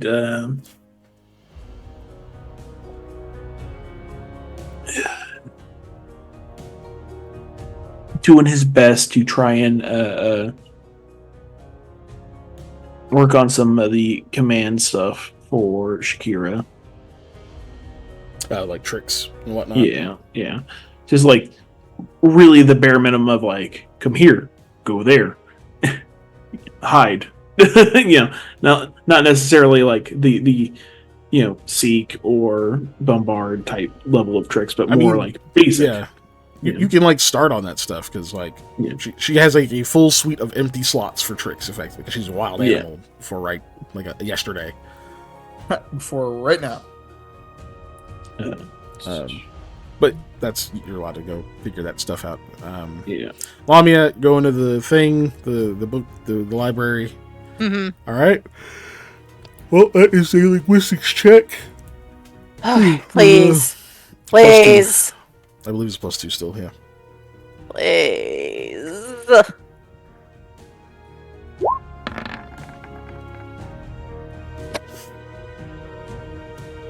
Did you roll a 1 last time, too? I did.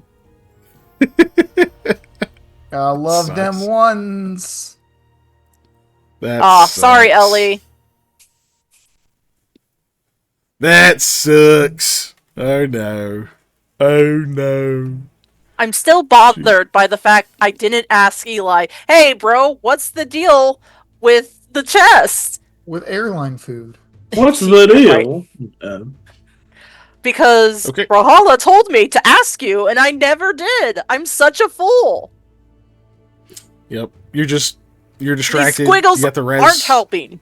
You got the res coming up. You forgot to ask Eli a thing, and holy crap, there's a snail in your hair. Wonderful. Hey, Sam, what does a snail look like? Jeff Dunham. No, colors. Oh, it definitely does not look like Jeff Dunham. No, we're not doing that. I mean, you could say that it's the Jeff Dunham puppet. Okay. Colors. Or sorry, the snail is kind of strange looking. Its body, instead of being a squishy snail body, it's almost like a firmer meat body. Like it's actually made out of like normal meat and not snail meat.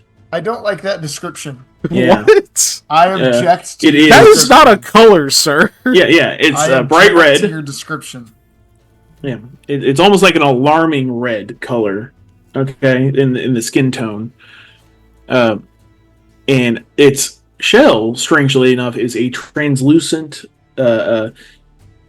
slightly tapered cylinder, almost like a shot glass. Because I'm looking at a shot glass on my table. Oh my God. Which is purple. Okay. So imagine a purple shot glass sitting on a red hot. Like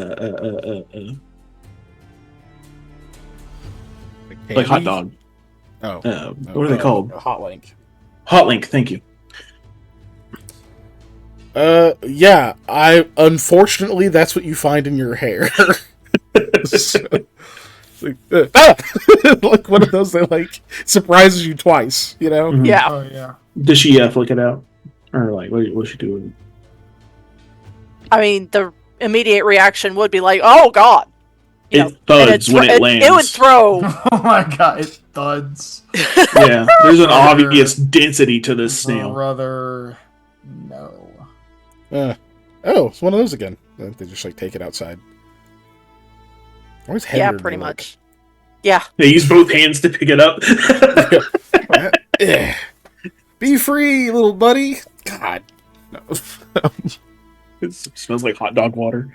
But Lamia did what she tried, and she would go back to the inn after that. Yep. Okay. And I guess time passed until then. Or you said you had to gather stuff, Eli? Well, I mean, not today. Just in general, I'm asleep, so Okay. I went to bed. Okay. Actually, so I'm sorry. I know I'm making this all about me by accident, but like when Lamia, this is your resurrection, so it should be about you. When Lamia gets back, she will go and ask Rahala if she finished her next reading of the book again. Okay. So you get back. Rahala's asleep. Oh, then never mind. I was gonna say, so you wake her up. Like, hey. No. Hey. I didn't forget. Oh, I didn't read it today. Okay. Yeah, time pass, I guess. Just waiting. Everyone else is asleep. Yeah, don't really have much else to do. It's dark. You get back. Nobody's...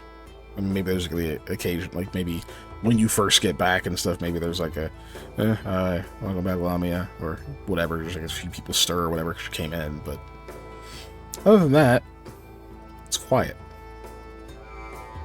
This music's not helping. Quiet. This music is not helping. It's not the kind of mood I was setting. I need to hear the music now. As the darkness settles in, your fears. Like, okay, that's how Yeah, no kidding. I already changed it. So the quiet is the main thing that stands out. You do, of course, still hear the familiar sounds of rain outside, but that's white noise at most. It's so... You're so accustomed to it, so normalized to you, that it may as well be silence. It's stranger when the rain stops. At least for a native Ulu. Mm-hmm. Or Setsi, that would be. Not just Ulu. As the time gets closer, you're finding that strange ability you had kind of discovered where you could just sort of drift out of yourself and just let time kind of flow by you, seemingly indefinitely. It almost seems stunted, like the minutes sitting in the quiet are kind of agonizing. There's nothing really happening downstairs. There's no one to talk to. Going all the way back to the library at this point would be kind of strange. It's kind of a long walk. So you just wait. You just wait. And even hearing the, breathing, slow breathing and stuff of your companions and whatnot, sleep has become so alien to you that it almost feels like there's eons between each breath. You sit there for what is only a few hours.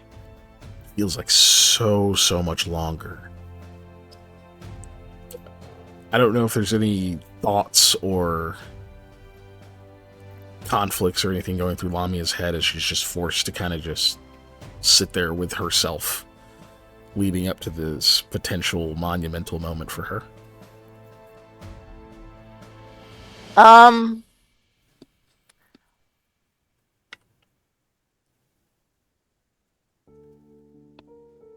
I guess the thoughts, not really conflicts, but like man, I hope this really works. I don't want to be what I am right now. I want to go to sleep without that feeling. I want to go to bed like everyone else does.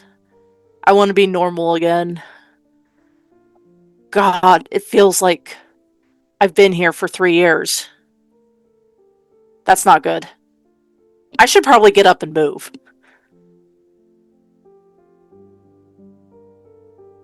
Lamia gets up, and she just starts walking outside of the hall, back and forth. In that quiet, it's so much louder. Like the little creaks and stuff where it's like, this is a very well-made building. So normally, like, yeah, you don't hear creaking and whatnot, but it's so silent that it sounds like thunder outside. Just, it feels so disruptive pacing that I imagine doesn't quite bring the peace that you were hoping it does. Mm-mm. Eventually you go back and settle into your room, I'm assuming. Yeah. Okay. You have those thoughts. They probably seem to cycle, like kind of circuit through your head, just like swirling over and over. Enough to drive someone crazy. Yeah, just a little. But eventually she would be like, oh, wait. I can probably find the book and read it myself. So she'd dig in through Rahala stuff. So you go over there. Excuse me. Pretty much as soon as you like open her bag, she sits up. Lamia? Yeah, sorry, Rahala. I didn't mean to wake you up. What the hell are you doing? Get out of my bag. I was gonna read the book. Oh. Okay. Right, go ahead. Thank you. Could you not give me a heart attack next time? You know I can't promise that. You could try. Lays back down. I mean, I can try, yes, but it doesn't matter. Good night, Rahala. Is it even night still? Maybe twilight? Maybe?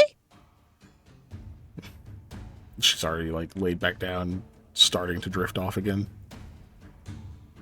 And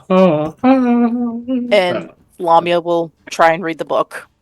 This one she can, because it's Ulyss! You start to go back somewhere to settle, and you hear a faint tap on the door. Tap, tap, tap.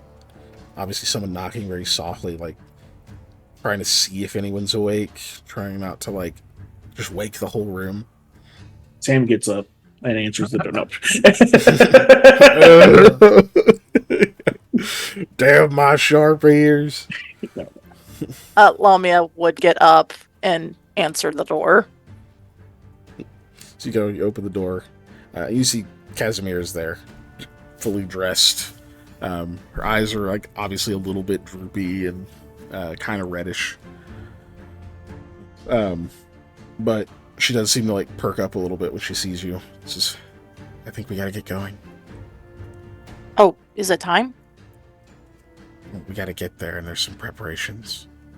Oh, okay. Gotta start at 3. Well, I don't even know what time it really is. We got about. Do we wake everybody up right now? Yeah, gently though. They just need to be there in time. Okay, let's do that. Wow. Okay. Lamia starts to wake everybody up. Not. She'll just, poke and prod. Except with Eli, she'll do the reminiscent of this morning and like, hey, Eli, it's time. Eli. After the very first Eli, I will shoot awake and stand up and be like, yeah, I'm ready. I'm fully dressed. I knew it. I was going to say it, but I knew it. Yeah. Anybody who's had that thing of like, dude, I got somewhere to be at 3 a.m. And I gotta do it. I'm going to sleep with my clothes on. Yeah, exactly. Because I'm not going to spend the 5 minutes it takes to put my clothes on. Exactly. That's hilarious. So yeah, he gets up fully dressed, ready, and you're like, you have an hour.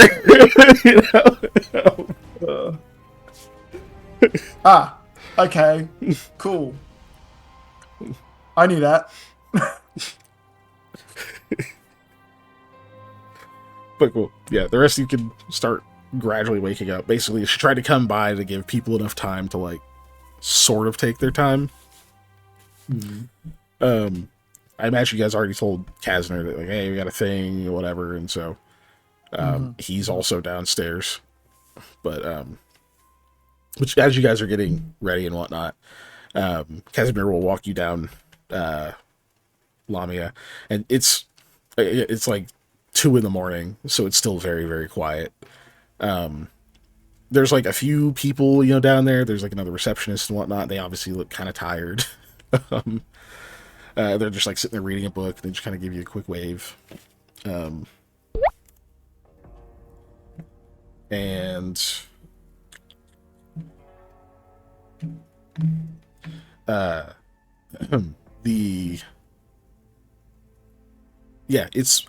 It's just that, like, if you've ever gotten up super, super early, like before you normally would, even if you get up early, if you preempt that by like 2 hours, like, it feels like a different world all of a sudden.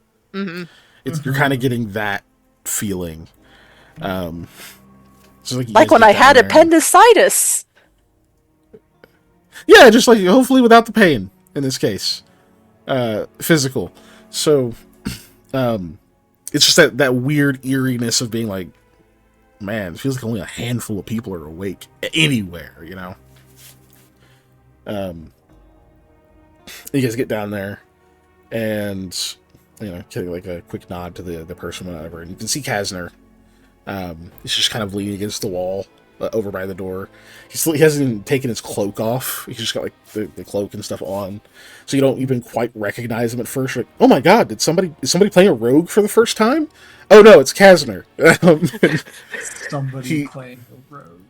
Well, yeah, he's in a cloak, standing in the corner. So yeah, I got it. And like as you guys are kind of walking up, he looks up briefly and says, "Oh, morning." Casimir's like, I can get her there. It's fine. Oh, good. I'll lead the others. She just nods.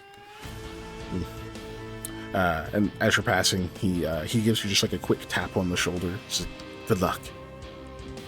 Lami will nod, say thank you. And you go outside. This is more familiar.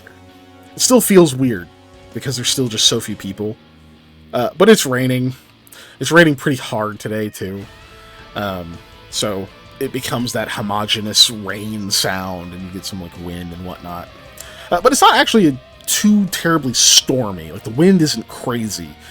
As much as it's raining hard, you can kind of still hear each other for the most part, and it's like a little foggy, so it's hard to see super far ahead of you. But Casimir actually seems to know where she's going, because obviously she's been going back and forth between here and wherever the hell this place is this whole time. And you start actually walking towards the harbor area to that like lift thing that you guys took to get down there.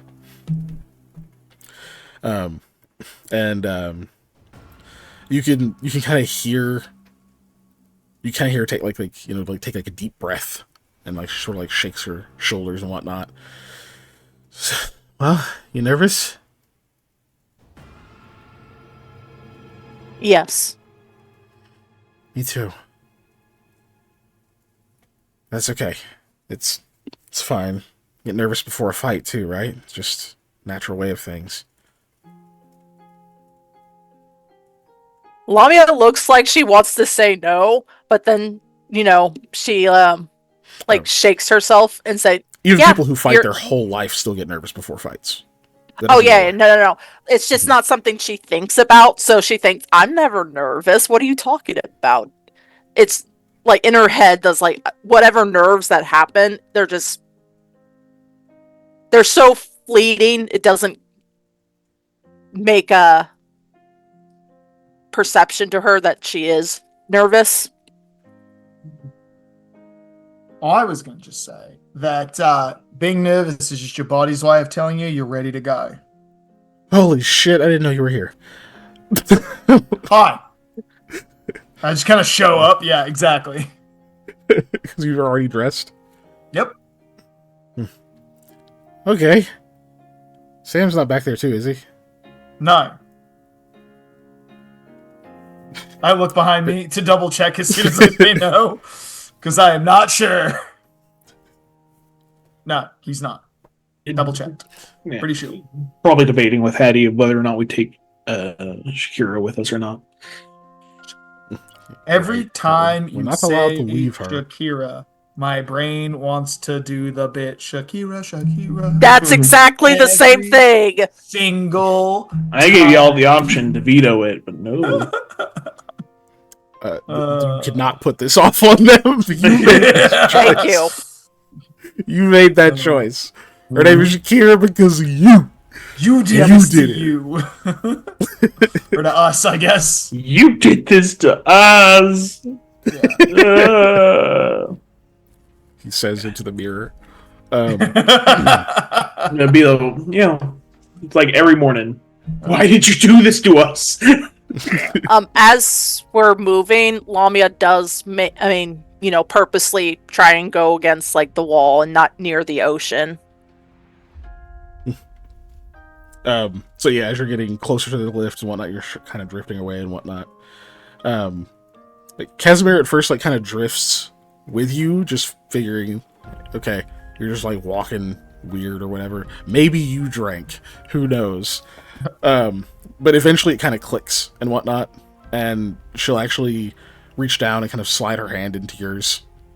And she's like, hey, it's okay. It's okay. Oh. Yeah? Okay. Yeah. Okay. We're not going in the water, I promise. Just near it, but we won't go in. Okay. She kind of slowly leads you back to, like, you realize you were, like, actually about to go around, like, away from the lift, like, toward the stairs. It's like, oof.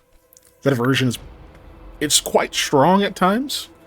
But it's like after the first couple of steps towards the little lift thing, it gets a little easier, because it's just that, like, initial, fuck, I don't want to go over there, but you just kind of have to do it. Cool. So you guys get onto that.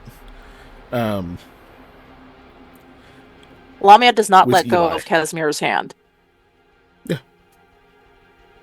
You guys get on there. There's, like, a person stand at one side, operator, whatnot. Look like they were definitely not asleep at all. No way. Booth thing. You guys, like, get on there, and nothing happens. You can kind of see him standing over on the thing, and Casimir will, like, stomp loud twice, and they go, going down. And pull the deal. Somebody else starts cranking, but you can see the person at the bottom is like, they shout something else up. I can't remember what the phrase was, but and then it starts to lower. And that initial, like, shake, because you're already a little nervous because of the water nearby, is like, no, we're good, you know. And get closer, going down to the bottom, and then it settles. They, like, push some locks into place. You guys walk off of that one. You did take the really big one that you guys took before. They got you the weird look, so people are like, you're just like 4 people. This is for, like, horses and donkeys and shit. Yes. But it's the closest one to the inn, so.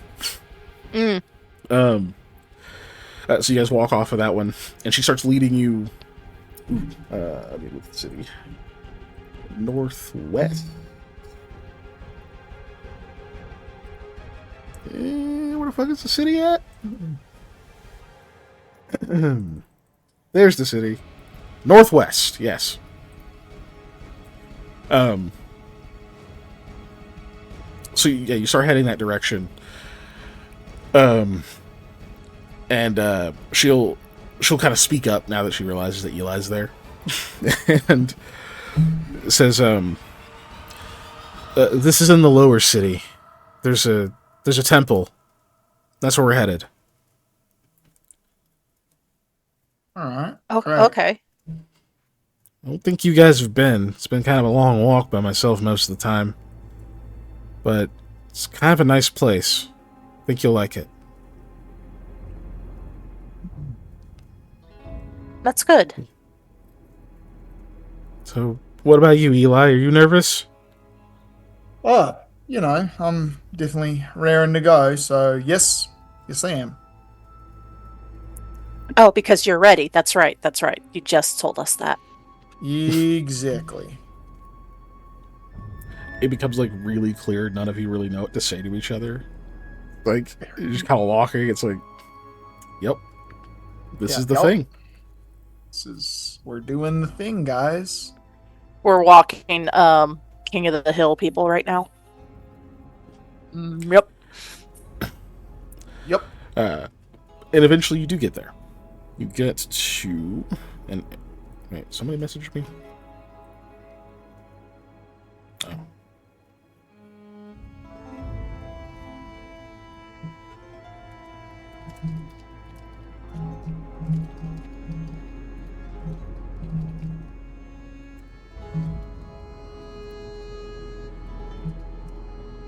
Cool. I'm gonna find that note.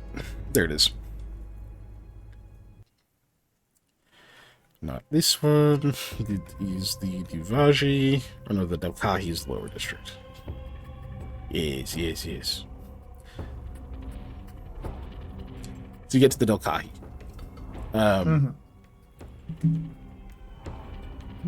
Oh yeah, you were supposed to end up getting a... That's right, Kazner was going to take you here to show you like where the limits of it were later, but that hasn't happened yet. So, excuse me. I believe for you guys, this is your first time actually entering this area. And what? Why are you crying? You're just sudden, like, just made me go, ugh. Yeah, bad allergies today. So my nose is like really stuffed up. So I gotta like, really hork down the oxygen, as it were. Get all that oxygen in there. Or at least I was super stopped up. I'm less now, but I've gotten so used to like, anyway. Right. So I believe this is your group's first time actually going to the Delkahi. Yes. Unless anyone remembers it otherwise, okay. I do not. Because you've kind of seen the outer edges of it and stuff, and there's been like hints in the landscape that there is an even lower level, or at least a level that goes around like underneath the rest of the city, past the port you're at. And you walk that direction, like past some like cliffs and whatnot, and onto this massive like pier, effectively. That seems to wrap around the outer edge of the coast of the city. And as soon as you pass the area that you couldn't quite see past from up above, that it just sort of like disappeared, almost like a cliffside, you can see that this like pier wraps around there, but you never got to see past it. As soon as you walk past that little area, you can see this like giant cove that seems to like open into this lower level of the city. This is huge yawning opening. And this like this pier, it's obviously worked stone and whatnot, but as you're walking on it, you can tell that like, no, this was just the natural stone that was here, that they eventually just worked down into a walkway. Even like the edge of it is the shape of it's kind of organic, obviously smoothed down in many areas and whatnot, but it isn't just like a straight curve that goes around. It's a little bit jagged, like they just sort of smoothed and worked what was already there, and then it just opens into this very natural looking, effectively a big ass cave. However, with like the cavernous ceiling and cave walls and stuff, the buildings and things you see inside there are much like the ones from above, at least the ones kind of out in the front. It's obvious that they were built by the people who founded this city, or at least have lived in this city. They're the same style. They seem to use the same kind of stone and techniques and such, at least right there on the edge. Like if this was, I described it as yawning, if this was a mouth, these would be the teeth right there, just past the lips, right in the front and very visible. Casimiro walks with you down what looks like kind of a path for this work stone that goes through what has obviously been sort of churned up and had dirt and things filled into it, so that plants and grasses and other things that would still get some sunlight exposure have been planted. But you make your way past that, and of course you see a lot less foliage. And when you're past that first set of buildings, all of these structures look much, much older. Many look as if they've been... What's my dog doing? Hold on. I'm sorry. No, you're fine. What the dog doing, though? You good? You go potty? You go potty? No? You good? Okay.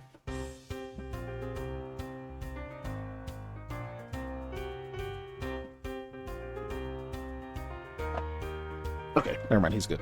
I think he got up. I think he was drinking water or something. Okay, makes sense. And now he's here. Now he's over here. You can never get away from him. You can never get away from it. Okay. The buildings look much older. Many seem to have been maybe like refinished and restored and whatnot. But like stone they're made out of, the style. Much of it is far different than what's out in the front. That it becomes clear these buildings were already here, and many people are just making use of them. And they go from being, structures that may be partially made of wood, or be made of like cobbled stones, or have been like sheets of stone that have been like pulled down there and then made into structures, to what appears to be stone, like single pieces of what was maybe once a solid stone area, just like earth, that they then shaped into a structure and then carved out windows and space for doors, just like one solid piece. It looks like kind of like how it's not visually the same, but I think like Machu Picchu type stuff, where it's like, they just carved the structures right out of it. That doesn't even sound like a sneeze. So that's totally off topic. One of my bucket list places in life. So continue. To go? Yeah, hell yeah, dude. Yeah, I really want to go to Machu Picchu. It looks great. I know it will scare the shit out of me to actually like walk through it, because it looks like, dude, if you fall, that's the end of it. It's over. It's a wrap. I know it's not, but it looks like that is the case. It definitely does look like. I mean, it is high up in the Andes in Peru, so yeah. Yeah. But but like think in that way of like, it's just carved out of the natural thing that was there. Mm-hmm. And clearly people are making use of that, and you do see people, quite a few of them, and for Eli, for sure, you immediately see the appeal. It's a little darker down here. You can get to the light if you walk out to the outskirts edges of it. You get plenty of sunlight. You can see the sun. But boy, oh boy, there ain't no rain down there, because it's technically kind of underground. It's mostly sort of shadowy, and they got like little lanterns and things hung up and whatnot, but like it just looks cozy. The whole big open space looks cozy. And dry, which I know appeals to his Outlander heart. Yeah. Very much so. Outlander. Yeah. So, as so like you get through there, you get past that like first little area and stuff, and like immediately you're out of the rain, which of course to Lami is kind of like, oh, it's weird again, right? But you can still hear it. And the people down here, many of them are, we'll say, like, they're dressed much more modest, even though like lots of people up top are too. But up there you see some people are clearly travelers, some folks up there are rich, and you can like see that difference. Not as much as like everything is separated, because that's not really how it is. Like some of the manors and things you ran into are like in the middle of where other residents and things are. They're not just like cordoned off to a district. But you don't really see that disparity here. It mostly looks like everyone lives in similar housing, like has similar living space. Even like the shops are not uniform, but like nothing seems like way grander or smaller than another thing. Some things are like, some of the buildings are taller, but they're clearly like joint buildings, where you've got one structure on the bottom, and then the second floor there's like stairs or whatever that go up to it, and it's got like another sign. It's a different shop. Like it's kind of got that feel where you're not seeing like estates, and you're not seeing palaces and that kind of thing. What you are seeing, however, appear to be these huge like pillars. They go all the way from the bottom all the way up into the ceiling, and they're enormous. Like around, they've got to be, man, 80-ish feet. And you can see that from afar, because you're not close to one, but you can see them from afar because they fucking cover the entire like vertical distance that you're able to.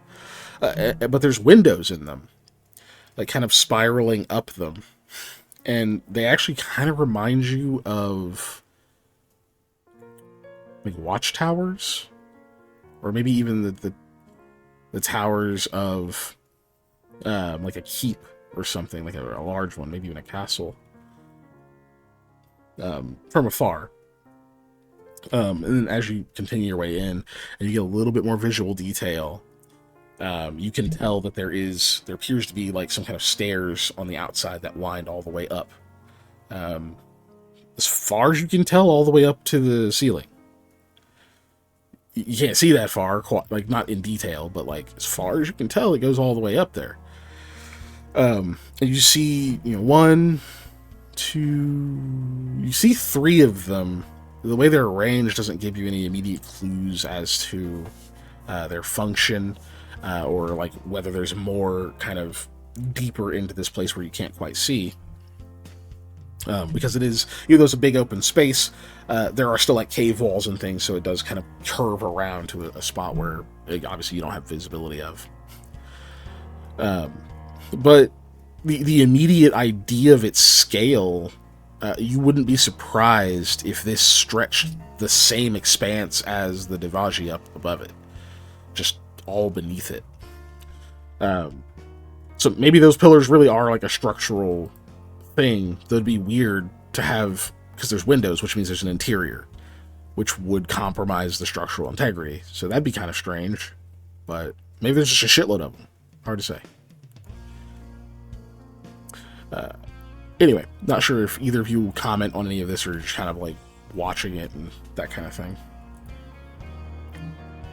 I think I'll just give one of those like where you're kind of impressed whistles, just a that probably peaked my mic, but yeah.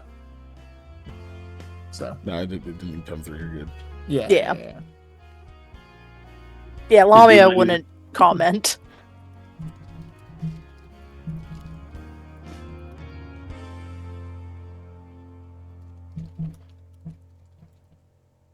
Okay.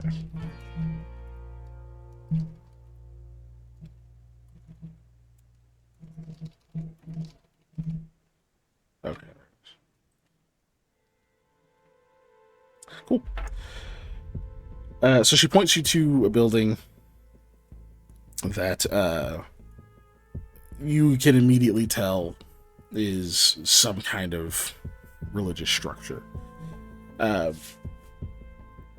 But it and many of the other buildings you see do not appear to have been fully restored. While there's plenty of spots here that have, and there's people coming in and out of them, there are obviously other areas where some of the buildings are still knocked down. There's like ruins, that kind of thing, that are mostly like cordoned off. But what she's pointing you to, it stands out even more, especially as you get closer to it.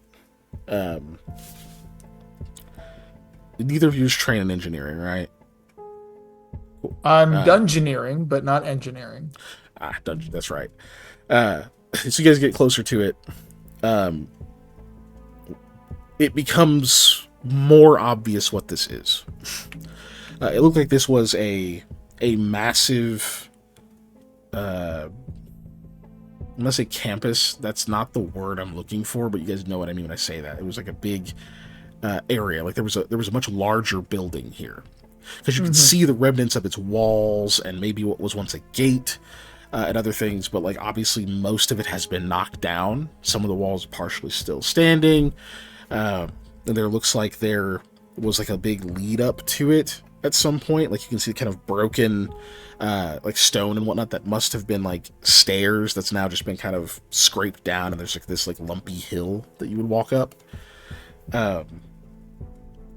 And there are obviously like stands for what would have been statues that would have kind of flanked either side of whatever this walkway would be. But none of the statues are still standing. It's just a stand. There's not even like feet still like stuck to it to be like, oh, there was a statue here. The whole thing's been cleared off. Like you can see like the like kind of broken stone where there would have been some kind of stance or like a knee or whatever, but there's like no true evidence of the statues that would have been there. And at the like in the center of all this, where you would imagine like probably the innermost building or innermost room of this giant structure would have been, appears to be a chapel. You can see that the there's still like full walls, that kind of thing. The roof of the place looks open to you, and it looks like it's quite like it's pretty spacious. But there's no like actual roof sitting on top of it. It just seems to kind of open up into the air, though it does have 4 walls, and it is covered in like ivy and like vegetation. Some of the vines and things on it are actually flowering, and you can see from above there actually does appear to be some kind of light shining down in on this area. And then like looking up for its source, visually it looks like there's just a big hole in the ceiling that light is coming through, but you don't see rain coming through it. And you know it's raining above. You don't remember seeing some fucking giant pillar of light piercing through the ground up there either, so you're not actually sure what that is. But it looks like a hole in the ceiling that light is coming through and shining in on this like little chapel area, which obviously would be what's contributing to the growth of the plants out here too far to reach the regular sunlight. This is it. That's where we're going.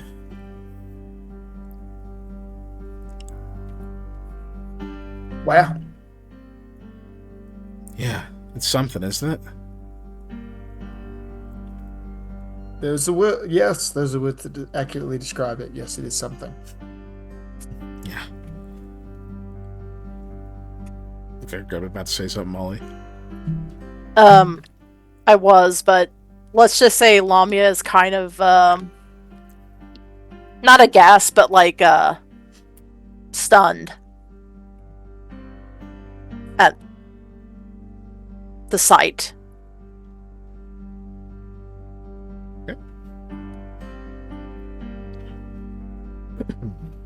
Cool. She's like, come on, I'll show you where we're gonna be. Okay. You guys start heading in. Mm-hmm. Yep. Panda. Silent, yep. Yeah, sorry. I forgot I was muted. So, you guys finish your bickering and stuff, or whatever, just trying to like decide, do we bring the wolf? Do we leave the wolf? Do we bring the wolf? Well, you can't really leave the wolf. You already kind of agreed to not, so yeah, so yeah. she is to go. Much to her delight. But it's you, Hattie, Shakira, and Rahala, and then of course Kasner will be leading you. Any particular RP or anything we need to handle while you're on your way? Not that I'm going to instigate. So. Okay. Cool. So you take much the same route that I described before. Main difference is you have a guide with you who's like an actual guide as a profession, not just knows the way. So when you guys are entering the Delkahi, Kasner will say, if you're concerned that we're going to be going close to the area that's forbidden, anything like that, don't be. We'll be quite far from it. It's a many hour a walk to get to the city limits of the Delkahi. We'll be going to the Chapel of Echoes. It's a small chapel. Yes, Echoes. As the word, not like a god called Echoes. Okay. It's it is mostly set up for ancestor worship and dedication to spirits and the like for the most part, but it's somewhat evolved over time. It stands as the kind of a renovation of the center room of what used to be a massive cathedral. At least that's what the archaeologists tell us. But it would take a It would take a monumental effort to restore the full building. Nothing we've got the resources to do in the city at the moment, or time or resources, especially with what's going on in the east now. Well, you can always lay out the framework for the future generations. You don't plant fruit trees for yourself. You plant them for their children and their children's children. Right you are, though. Trees have the benefits of growing over time as long as the land is maintained. Stone, sadly, does the opposite.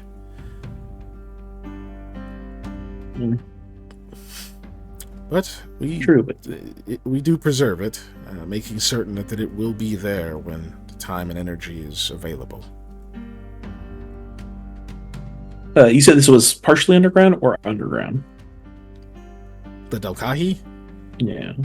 Or the area that we're going. Beneath the city. Beneath the city, yes. Okay, cool. Yeah, like 2 layers. So you'll be going like underneath where you've been walking around this whole time. Is this area open to the public normally, or is this? Yes. Yeah, it is. Not everyone comes here. It's quite a long walk. But it is open. Just there is a certain depth in which things are restricted. The full reaches of this area are not known. I believe that'll be somewhat of the subject of your venture later. Is this... Can people live down here? People do live down here. Of course, only in the area that's been adequately explored and cleared and made safe. I don't know why I'm talking like this. This is not Sam's voice. The tractor. Well, if you want to get these roads made, you got to have people live down here and travel them. So I think that's maybe if you offer some kind of incentive, perhaps, get some craftsmen down here, open up shop, and you can start having things like that, offering, sorts of things. He kind of chuckles and says, "Oh, they're looking to put city officials out of business." Sam wants a cabin in the underground where nothing bad has ever happened instead of in the woods. Yeah, have I told you about my cabin in the woods that I found? That was a great deal. I believe you've mentioned it, yes. Yeah, minimal zombies. Minimal zombies. He does look concerned. Got it for a great price, free. I'm certainly glad nothing bad happened there. Had a necromantic aura around the area that I had to get a scroll of what was it? Not purification, but consecration. You can see the look of that. There it is. You can see that, there it is. Like, look on his face. But I was willing to do all that because of, the nice location. It's in the woods. And the price, which might give other people an idea about this area down here.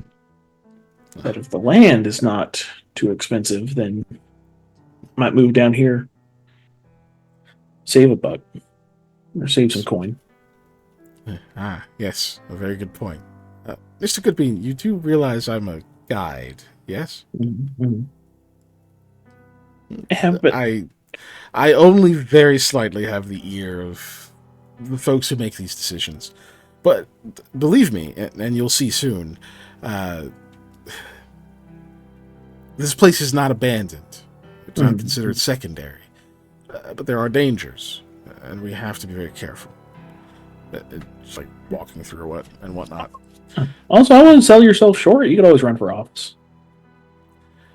Were that a thing I wished to pursue? And were it a thing my hearth was known for, and I had the funds to go about canvassing. But none of those things are the case. I'm quite happy with my role.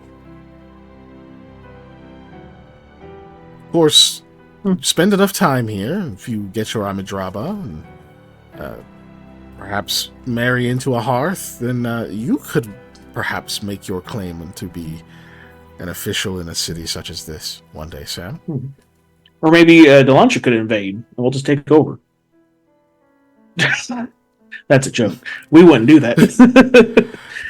We like y'all. It would go quite poorly. Yeah. It rains far too much here. It does indeed. That's the kicker. That's the drawback, guys. It's not war is bad. It's not, there's 8 inks too costly. It's not, It's not that. No, it rains too much. That's the thing. You know how, like, you can't invade India good because it's surrounded by mountains? Very much the same thing. Like, dude, it rains far too much here for an outsider army to be able to adapt to it. Yep. That's why the Gurga thing is weird. That's why, Anyway, Yeah, Rahala will just say, Sam, it's a lot easier to talk if you take your foot out of your mouth. Yeah. But you speak so eloquently. Smaller feet. I mean, they can get smaller. It's a weird thing to say. This conversation's weird. I don't like it. It's because you shrink. I'm going to pretend that's what you meant.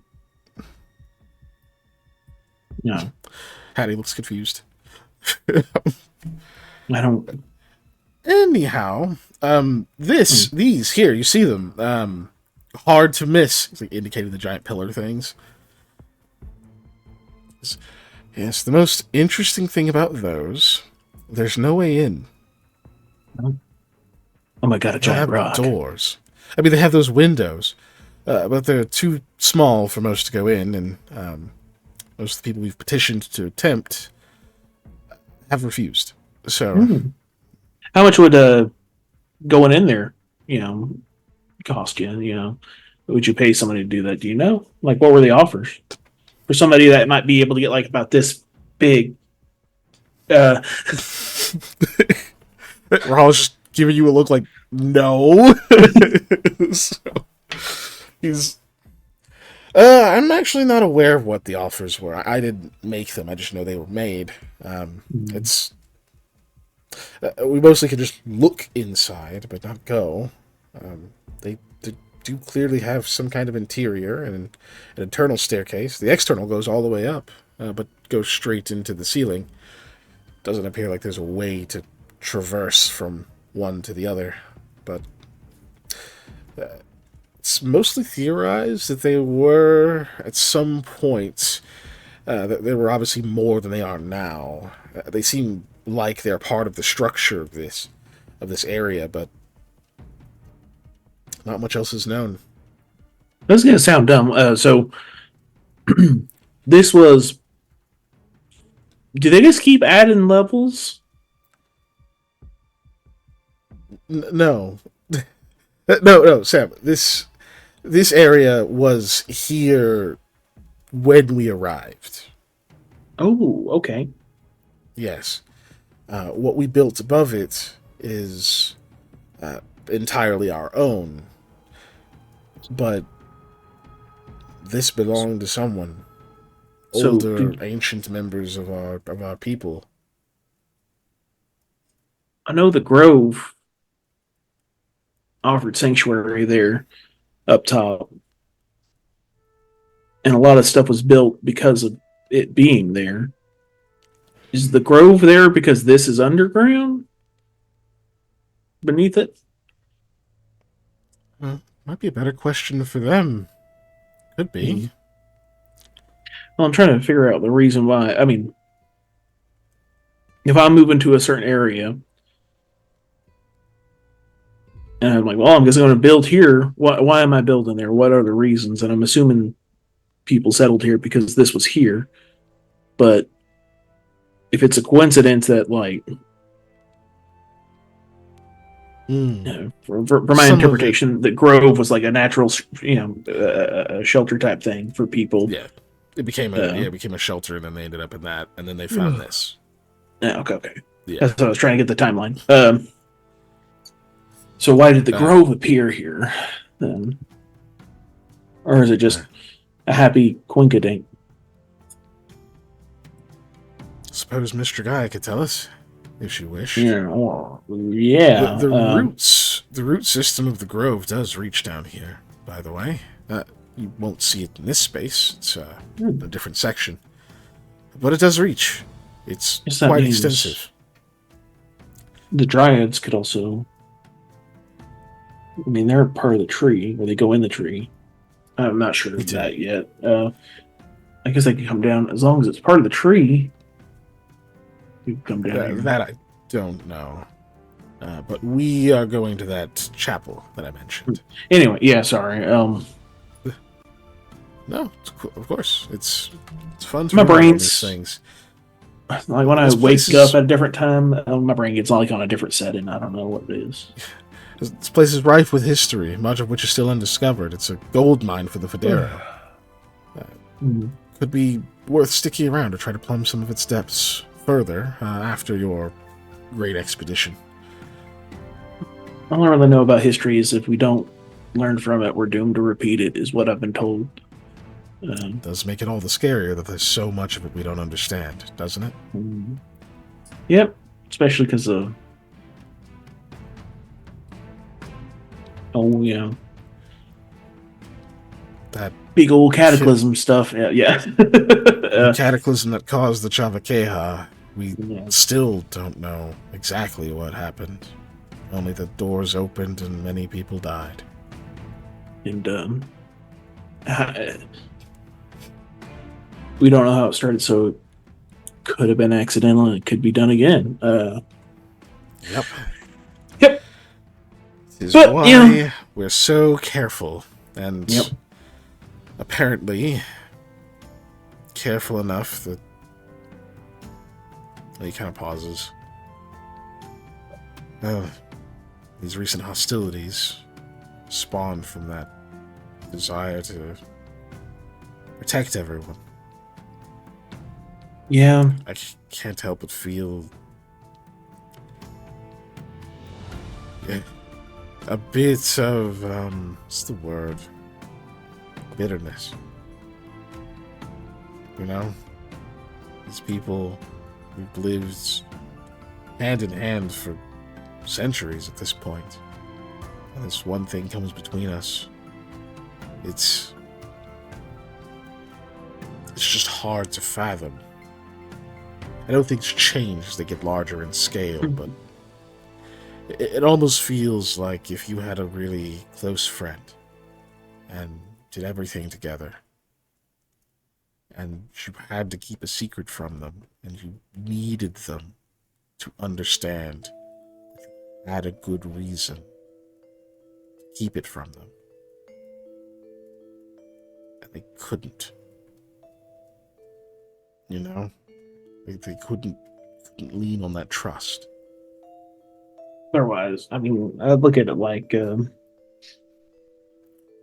my kin found one of y'all's temples one time. I give a short... If y'all know my backstory, this is what it is. Relatives, kids, found temple, found enemy, had to go down and fight, get him out of there. But if those kids had died down there and y'all wouldn't have permitted me and my kin to go down there and retrieve them for proper rites, because of the nature of the temple, I wouldn't be so trusting of y'all either. So, y'all being the government, right? Like, I like you, but I mean, no, I understand. I know it's not as simple as I'm making it or as you're making it. It's complex, but it's hard not to feel that way when we're still coming with the reality that our country's at war with our closest allies. Oops. Sorry, I'll be right back. Okay. knock something over.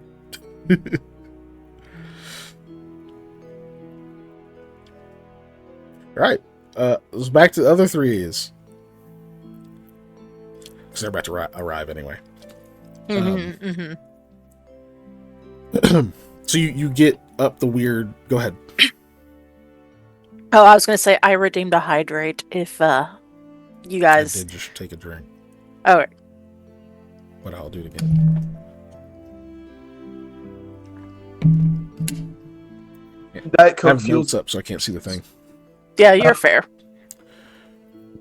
Oh no! I forgot to say hi to a person who said hi. Oh dear. Okay.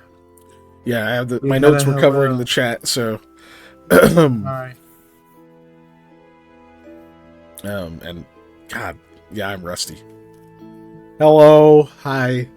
So, yeah, you guys actually get up that weird, like, knobby hill thingamajig, and start to like approach that like chapel area. You can see that there are a few people standing outside of it.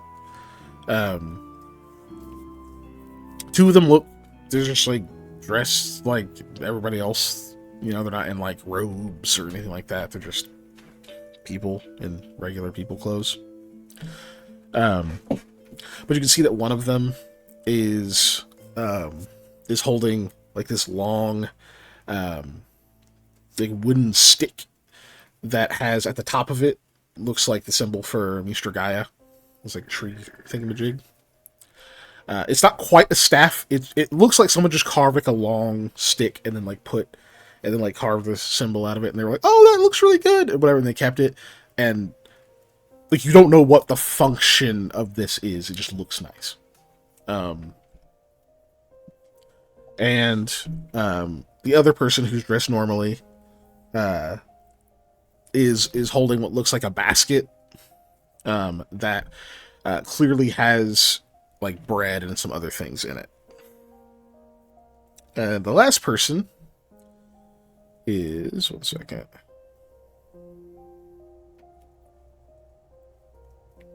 There he is. The last person is a tall, like smooth shaven, like face, shaved head, Vishkanya man. He looks a little bit hunched. And he also has a staff that he's kind of leaning on, sort of a little lazily in a way you might say. And it looks like he's actually kind of leaning toward the person who has like the weird stick thing.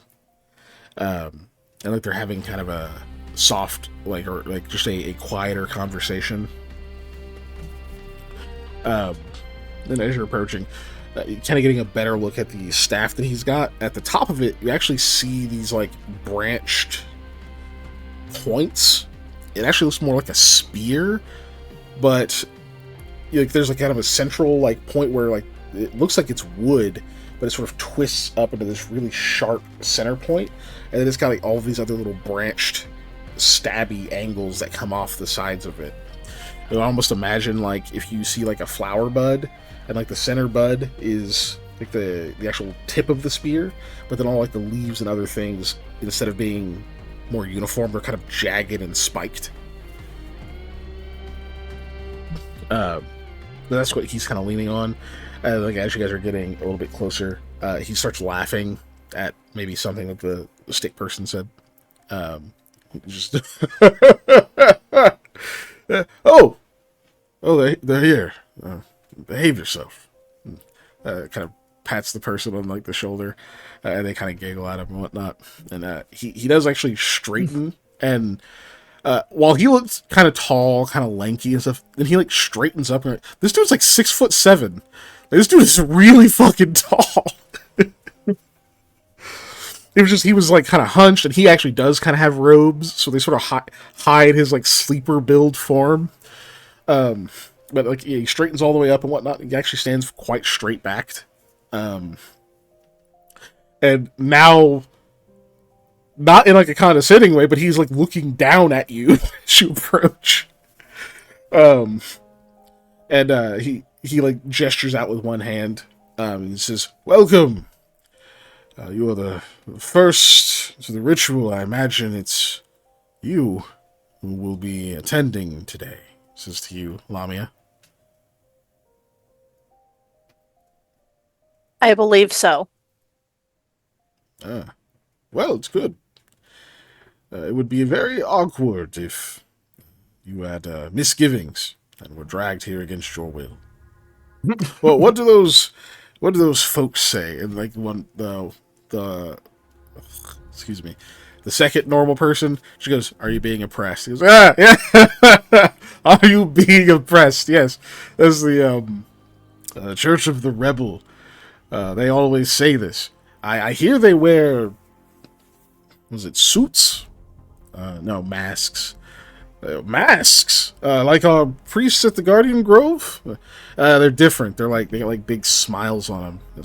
Oh, that sounds alarming. I'd like to see one. But yes, it looks back at the other person and goes, "Are you being oppressed? Are you being oppressed, miss?" No. Very good. Then, right this way. We shall prepare and hopefully see this ritual through. Wish me luck. It is my first time performing it. He's just walking. The person with the stick looks at you and shakes their head. Like, you guys start what walking a cheeky man. Yes.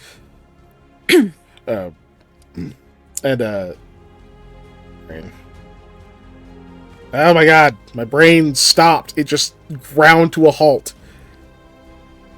Emergency break.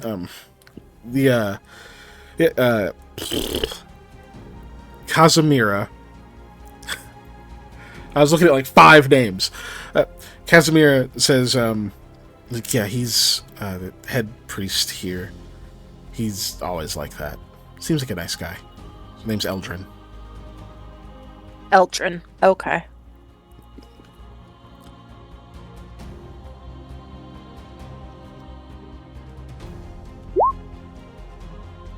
Oh, thank God you typed it. Let me see if I got it anywhere near. I did not.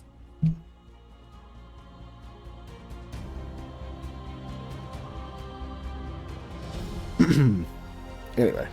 Well, I got kind of close. I added an A, though. He leads you inside. Casimir walks with him. Or Casimir walks with you guys. And when you get in there, you can see that there are 6 others waiting.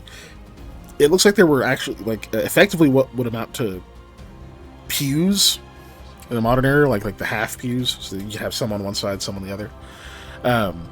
It looks like they have kind of pushed and like moved those out to like clear a center space in the chapel. And it looks like someone has laid out this big circular fur rug. It looks to be made of several different pelts, and like it actually does look fairly clean for the most part. But it's like really thick fur, whatever it is. And then at the center of it is this giant stone basin that's been set there. And then kind of in a ring all around the big fur circle thing, you see what would appear to be 9 cushions that have been kind of set there. And then next to each of the cushions, it looks like there is a bell, like a silver hand bell. And then up at the head, the altar in the chapel, you can see that there's a book lying there open. You can see that there's a few candles, and you can see what looks like a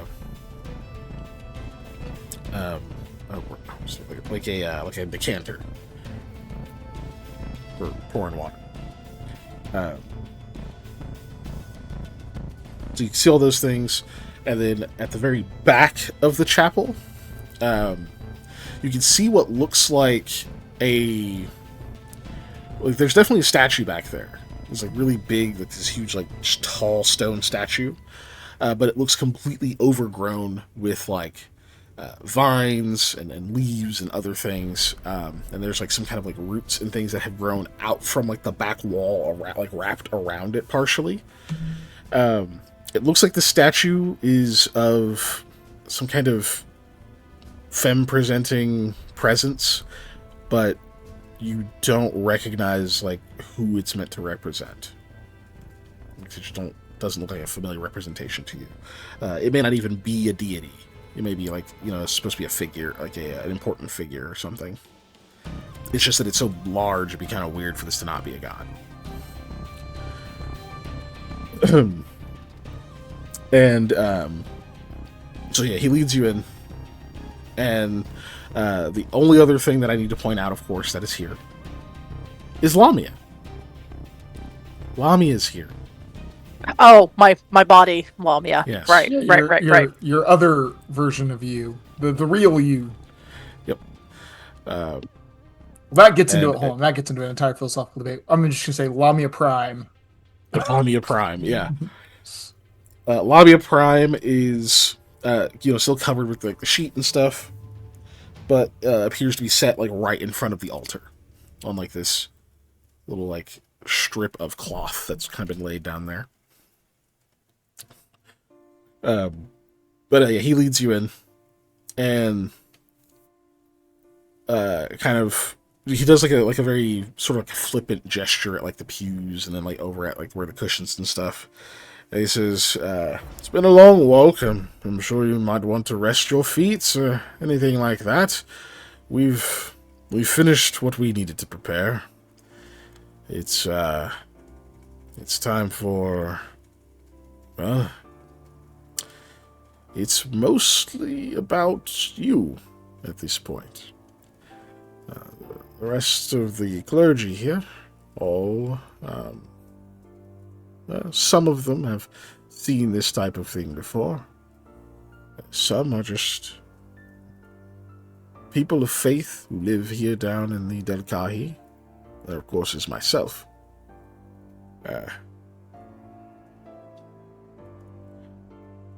Our role is quite defined. That of your friends will be contributory. But yours is important.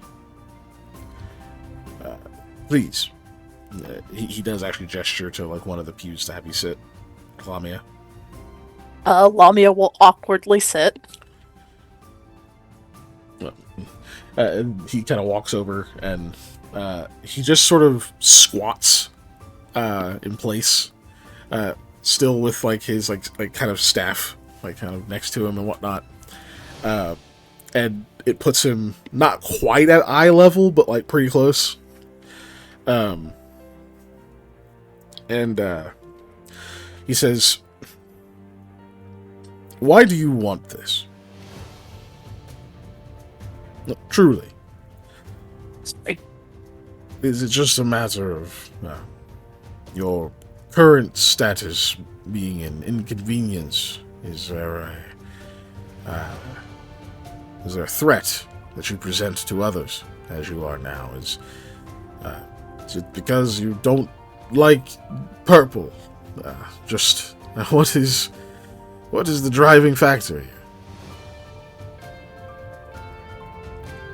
I think I'm losing myself.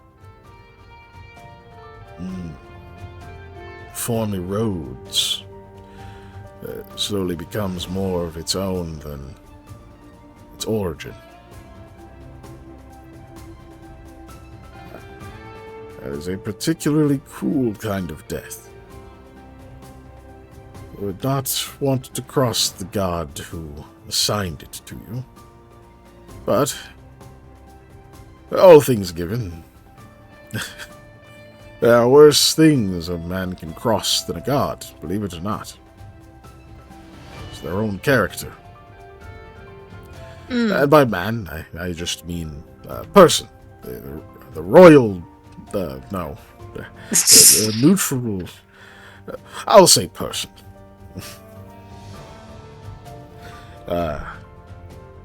If one remains within themselves, for everything.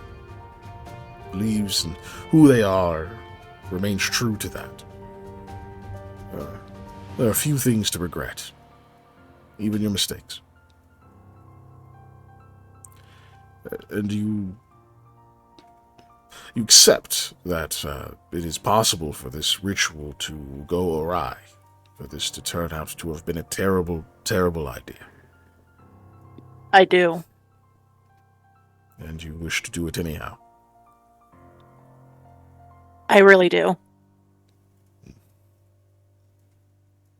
Good. Because that is a possibility. I'm not being flippant here with you. None of this is certain. Once one is past, I think the natural order is for it to remain that way, till the cycle brings it about in a new form. This ritual is not enforcing our will, demanding your return. It is a request, and we do our best to make it in the most respectful way possible, in the most clear way possible, to show the need, to show the desire, the worth. But it can still be denied. Simply want to prepare you.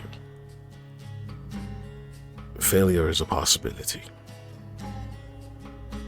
I understand.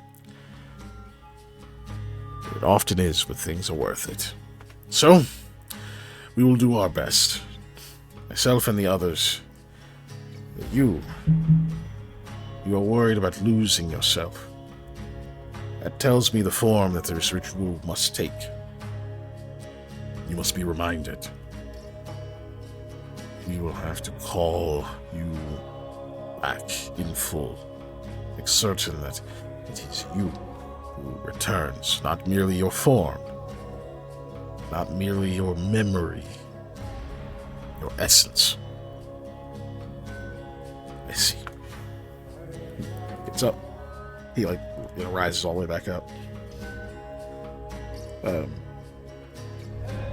And says, tell me of the people who will be joining us in this ritual. I want it in your words. Oh, okay. This right, Lamia will get up and she'll start going to each person. And this right here is Hattie. She's lovely. I love her. She's one of my best friends. This is Samuel. He's Hattie's boyfriend, and he's very awesome. He's very great. He's just great. He's got daughters he's raising too. It's awesome. I'm not over my dice in real life when I sat down. Wow.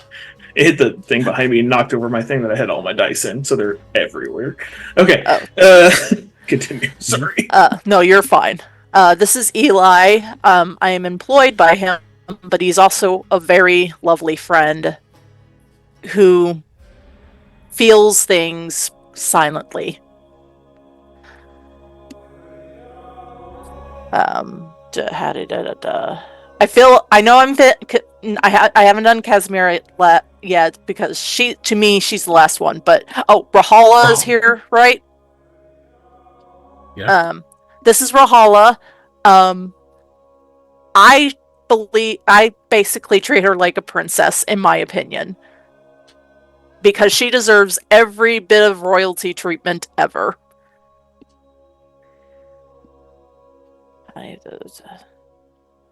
Who am I missing besides Casimira?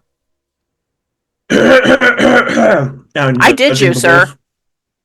Oh. Is Kotega? Oh yeah, did Kotega come? Kotega is there. She would have lagged behind a little bit, but yeah. That's fair. Okay, I'm gonna say in canon, Panda will have to have done that to point out his. Yeah, that was in character. Okay, good. This is Shakira. I haven't known her very long, so I don't know really much about her, but since she's Sam's friend, she's a friend of mine as well. This is Kotega. She's got quite a bit of a story behind her. And you know what? It's not my story to tell. She's very impressive, though. Okay,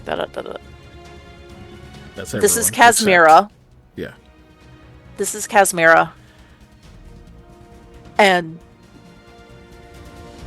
like Lamia is like she seems to be struggling, but like her face is red in her struggles. It's not like she's trying to find just the word, but she's like trying to piece together an appropriate way to phrase what she feels. And she's like, this is my very good friend Kazmira. And she's one of the reasons we were able to be here today. And I owe a lot to her. He nods. I see. All right. Good. Kotega, who looks very tired, just kind of looks up and says, I think it would be best if you merely observe. And perhaps little Shakira as well. Kotega just nods. And then she looks over at you, Lami, and says, sorry. No, I understand. He says, oh, no, don't be. It's not a matter of how much one means, but there's a depth to this. Perhaps it's a thing you wish to do, but I think perhaps you feel as I do, that it may not be quite appropriate. She just kind of nods. Good. Well, if you weren't quite listening, as I know I wouldn't have been in your position, your tasks during this is we will need you to present things that speak to the essence of Lamia, whether these be stories or items. That's what we will need from you. Things that truly call to her. Obviously, this will be of your perception of her. That is all we can ask.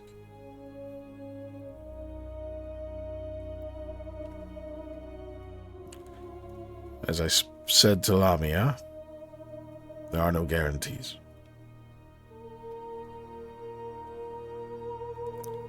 Lamia nods as though she is part of the ritual. I mean, like she knows everything of the ritual.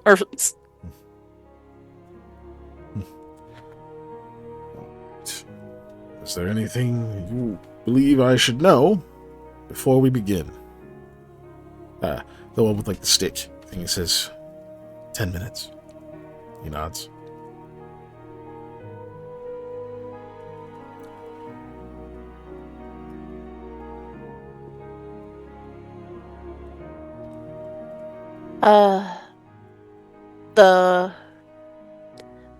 Would it help you if you knew the god that put me in this form? Excuse me. Perhaps. Okay. I probably shouldn't say it, but I'll go ahead. I'm already kind of crossing her. You could just speak up. This is. Are you trying to figure out a way to say it or not? Because you could just say it's a secret. Wink. You realize you're saying wink out loud. Wink, wink. No. Sorry. But yeah, I was just throwing that out to Molly if he wanted it. My bad. Go ahead. Unfortunately, no. Lamia is kind of straightforward, so she would just say, it's Mishani. I see. Well, we will do what we can. He'll step over. You see, he goes back and he's going and like kind of talking to some of the others and whatnot. He's like kind of pointing to the bells and whatnot. Clearly, you guys have like kind of a moment to yourselves here. I don't know if any of you would speak. Sam, I'm sorry. I only said, "Oh, you're Hattie's boyfriend." I know there's so much more about you. No. I'm Hattie's really good friend. Oh my gosh. Wink. What are you, somebody's mom who's uncomfortable with certain relationships? I said no, I boyfriend. think you said it right. Thank you, Hattie. That's pretty much what he is. I don't think there was anything else. Oh god. So I think that's our level of. I give Hattie a hug. I'm like, because this is what really good friends do. I give her a kiss on the cheek. Oh, I'm so glad we're friends. Mm-hmm. She leads into the kiss. Lamia glares. Yeah. He's giving you shit for not calling her. Yeah, no, I get it. Well, that's because we're not girlfriends yet. Yeah, you haven't done that, but... Casimir's like, let me beat him up. Yes. Oh, Hattie, will you hold him? Can we do this after? No offense, like, we're in the middle of something? Help, I'm getting beat by 3 buff chicks. Oh no! My steak is too juicy, and my lobster is too buttery. Guys, afterwards, I'm gonna kill him. Y'all can just sit back. Okay, I think that's fair. Yeah. It'll take a long time because I got these noodle arms, but no, I'm average strength, okay? I'm fine. I'm gonna kill you one non-lethal damage at a time. Yep. Come on. You got a long way to suffer, boy. Give me a little bit of credit. I'm gonna make a shadow cricket bat and start smacking him for a D8. This is a job for magic. Smack. But besides that share a laugh. Moment of levity, I don't really have anything else that Lamia would say. Okay. More time passes. Those next 10 minutes feel a lot longer than they should. Of course, the full 10 minutes doesn't pass. Most of it. And then finally, Eldrin will turn. All the other people are like standing over there. There's enough spaces for the rest of you. And he just kind of turns and says, "All right, friends of Lamia, here." He kind of directs you all to each of the cushions. And there's like I said, there's like a silver bell next to each of them. And he says, "We will handle the rites themselves. This ritual will take as long as it must. I'll need each of you to speak, each of you to present something. Until that is done, we will continue. Till it fails because one of us has died of exhaustion, or until the magic has completed its circuit and we see its result." One of the people looks a little concerned when he's like dies of exhaustion, but a couple of the other people kind of chuckle, seemingly knowing he's not being serious. Hopefully. Yeah, like the one person clearly did not get the joke, and the other's like, "Oh yeah, he always says this." What are we fucking doing? Hold up. Yeah, he's like, "I gotta work tomorrow." What? So, so he says, "You will hear the ringing of bells. I don't want you to concern yourselves with our portions of the rites.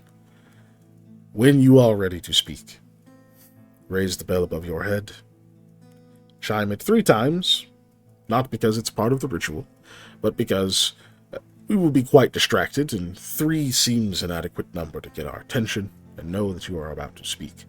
It also means that if anyone interrupts you, they are quite an asshole. So, they will have adequate warning. One of the people's like, he cursed. He kind of gives a look like and, but so do try not to interrupt one another unless it's absolutely necessary, and know that whatever you present, if we are doing our part correctly, it may have the ears of the gods. So, be polite. Perhaps don't air any dirty laundry you don't want them knowing.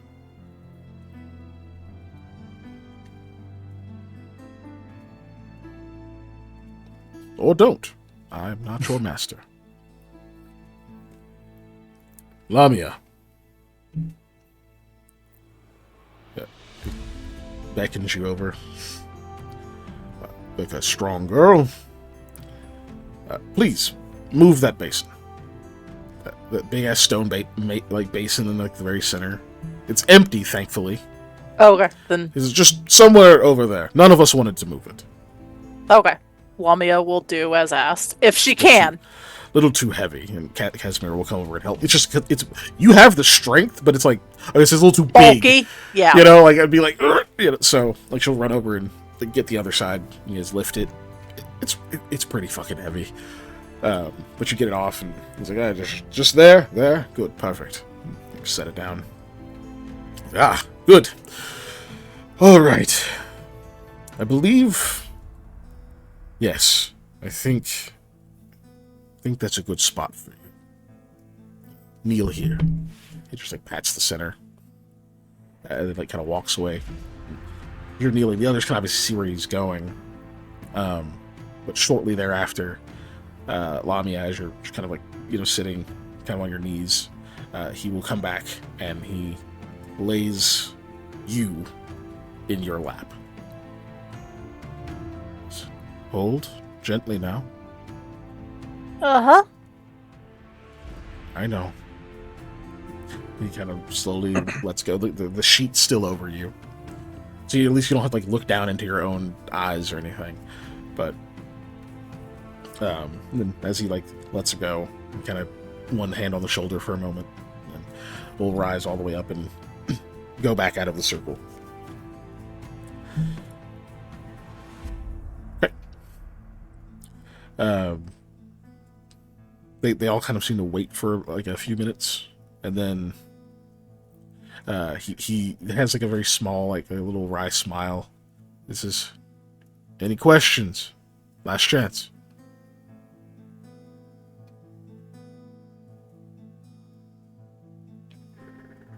And done. He rings the bell, like up over his head, just dong dong dong, and then like all the others start to do so. And at first it's in unison, and then like it almost hits this discordant resonance where it's like there's no rhythm to it. It's almost completely arrhythmic, and then it starts to become this sequential thing where there's like a chime, a chime, a chime, a chime, a chime. There's like just every half beat there is one, and it seems like they fall into this like rhythm, and it quickly becomes very hypnotic. And Eldrin begins to sing. His voice is surprisingly strong and present. It's not like these like long, consistent notes every time. Like there's like a staccato rhythm to it. You can tell that it's probably like the archaic Ulu language in most of it, but some of it you catch. You just get like bits and pieces of this prayer or this hymn that he's singing about the beauty of life and the resplendence of spring. And it seems like he's talking about different seasons and such. Like there's just little bits you're catching. And then like it seems like the long notes happen between like so after he'll like do his chime, and it kind of has to go around the entire circle again. He has like a little bit of a longer time before it'll get to him, and he'll like kind of take a breath as he does his, and then it'll kind of go into the next bit. But it seems like it's very well coordinated. Like they took a minute to get into their stride, but it starts to happen.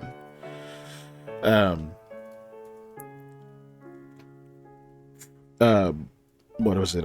So Sam and Eli, because both of you are trained in spellcraft, you start to be able to catch that some of these words are obviously like magic words, right? It's just arcane. It's not like a part of the Ulis language. You're just getting these like bits of the arcane throughout it. That he'll seem to like shout with emphasis at certain points, much as the way that you kind of have to say clear and strong when you're doing verbal components. Much in that way. It doesn't quite break the song nature of the speech, but it's noticeable to you.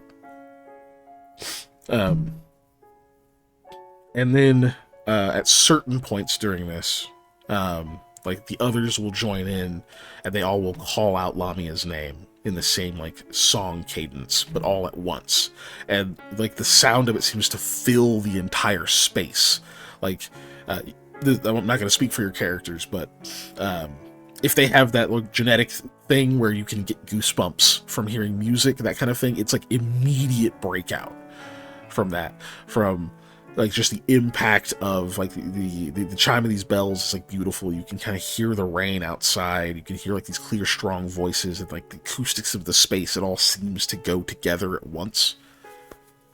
And Lamia, during that, whenever they call your name, you definitely feel something.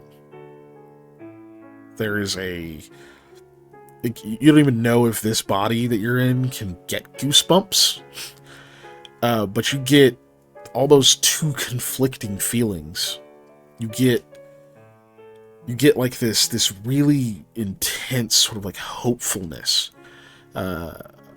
Almost, but it's like warm, it's comforting. It's like a parent calling you in for dinner. You know, it's the voice of like a familiar friend you haven't seen in a long time. You just kind of have this like overwhelmingly positive sensation. But it's like there's a part of you that is terrified of it. Like, is it real?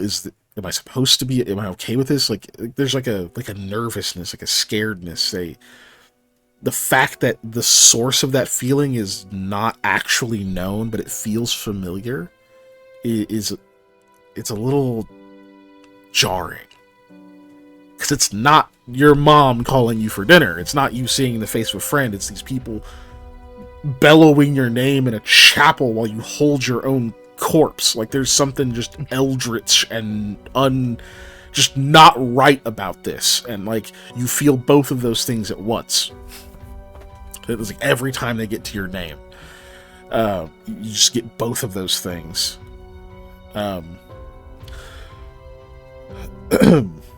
Cool.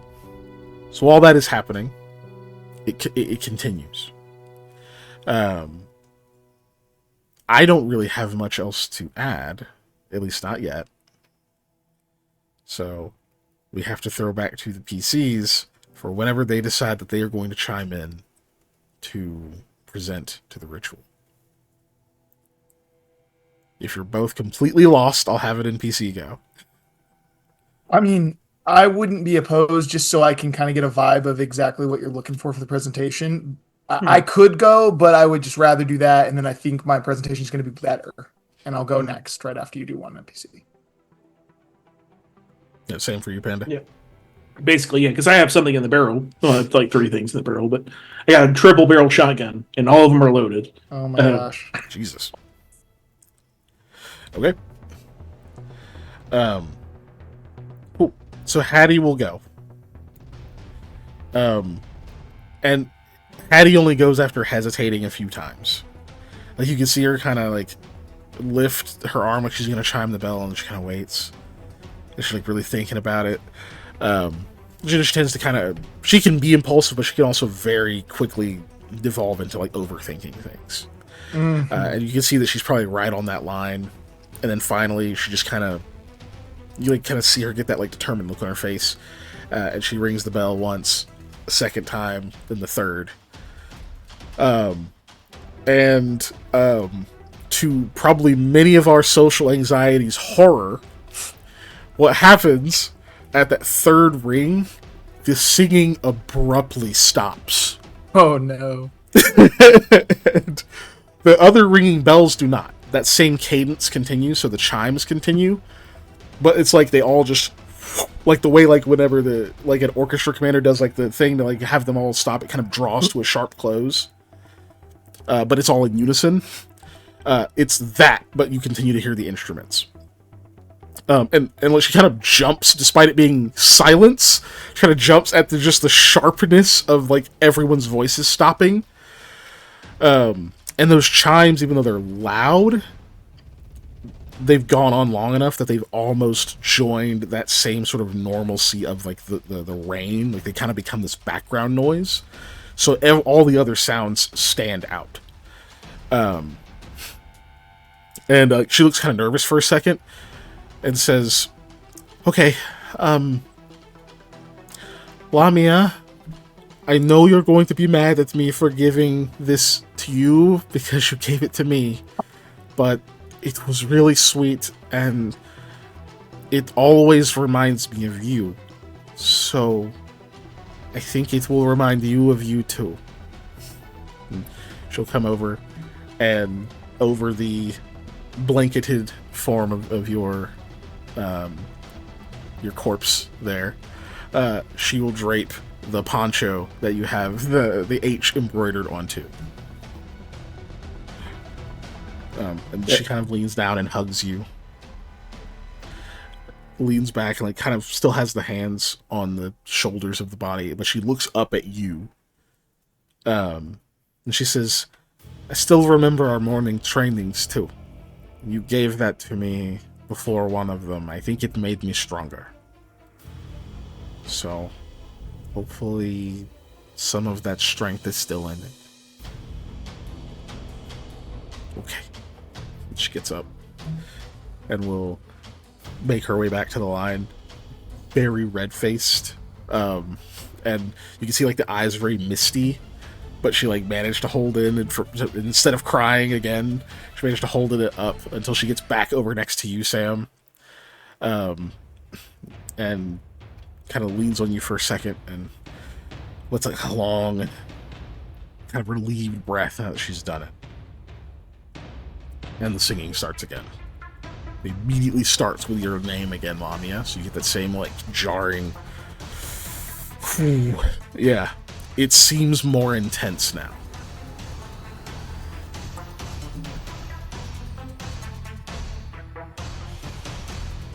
I yield to the boss man if he wants to go. I'm busy looking through my crap to see if there's anything better. That's what I've been doing. Too bad. Then I'm going. Hold on. Well, because I have an idea, but I was just like, that poncho reminded me. I'm like, do I have anything we got from early in the campaign? So I'm like digging through my bag right now. I do. You do not have to give an item, just so you know. Yeah, I understand. Better without it. But that just made me think of like, oh, I could do this thing. But I also had poncho. Poncho was one of my barrels. So she used it. The dud.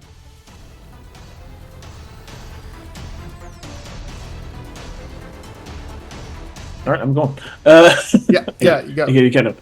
All right, Sam's gonna. He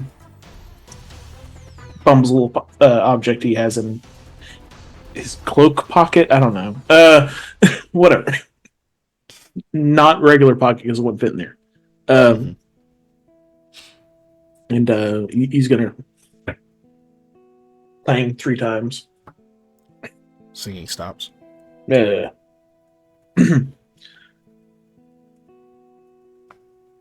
He pulls out the fancy potion bottle that Lamia spent too much money on early on in this campaign for fancy potions that were just regular potions, basically, with a fancy bottle. This is I think, a good testament to how you are as a person, that you're willing to do anything to keep your friends going and the people you care about alive.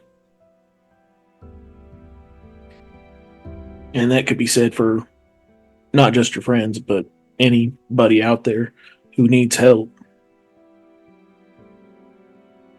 I could think of probably more than one time that you put your neck out there on for somebody that probably didn't necessarily. Let me rephrase that. For somebody that out there that needed it. I don't want to say didn't deserve it, but because some people deserve to be saved. They're basic people, but this is I mean, maybe not as heartfelt as that poncho, but I think it's a good example of who you are as well. You know, kind of give it a spin in his hand and set it down. Did he put it on Lamia? The dead Lamia? Or is it just Hattie did put the poncho on the body. But it's like clothing, you know? Like you can just like set it over, like kind of in the center. Yeah, I'll set it up there nearby. You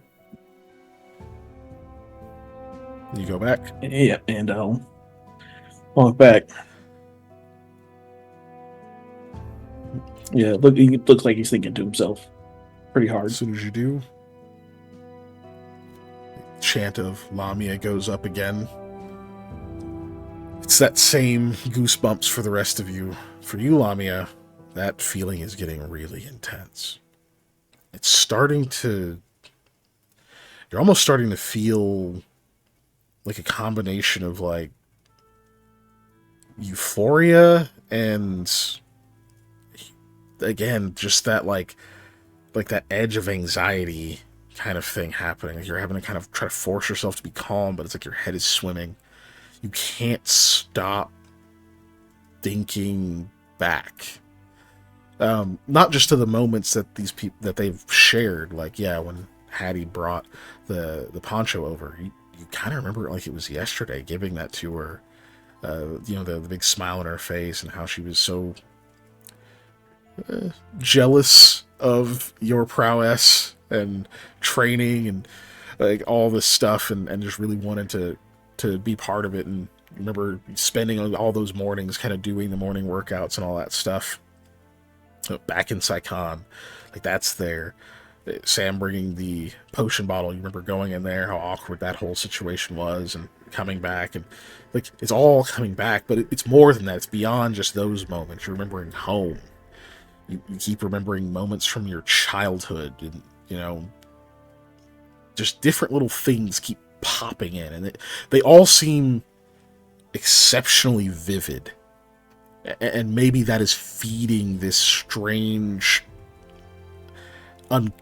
discomfort that you're having, but it's hard to tell. All you can do is just be there, be present, and try to hold on to the fact that this is what you want. Cool. Yeah. It resumes.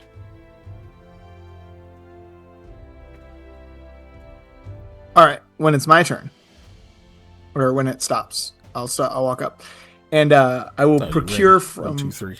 It stops. Yeah, I will procure from my jacket, or from my bag, I suppose. The hiring inquire within sign that brought us all together. It was posted in the window of Alden Logistics and Retrieval, and I will place that and I'll be like, so without this sign, I wouldn't have met any of you fine folk, but especially you. I feel that as much as it simply just a sign, it is what called us all together and brought us here, and I feel that this sign has given me my greatest friends in life, and I am very grateful for it, and grateful to have you all brought in my life, and I wish to continue on these adventures and all of these things that this sign represents with you. And then I'll go sit down. Step back over. The call goes up again. Ooh. Okay, Lamia, those two sides of you are fighting. There's the part of you that wants to get up and run the fuck out of here, and there's the part of you that is remembering what Eldrin said, just confirming again with you, like, hey, you're in this, even if it goes bad. Like, you're trying to kind of latch onto those things, but it's actually tough. I do need you to roll a will save. It is versus fear. Oh, that's nice. That means I have a plus. I don't remember what the plus is, but let me double check. How far is she from me? Oh, you're close. Okay. You guys are within like 10 feet. It's a will save, right? Yeah. Yes.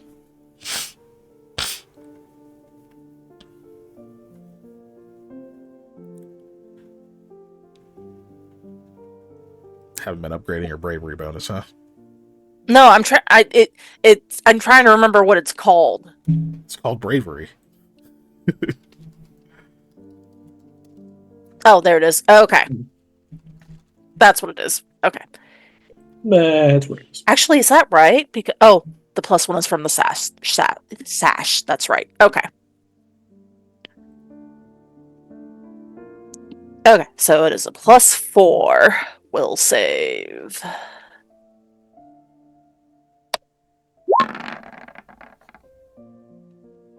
Okay. Hell yeah! I did the best I could. The 4 is in there.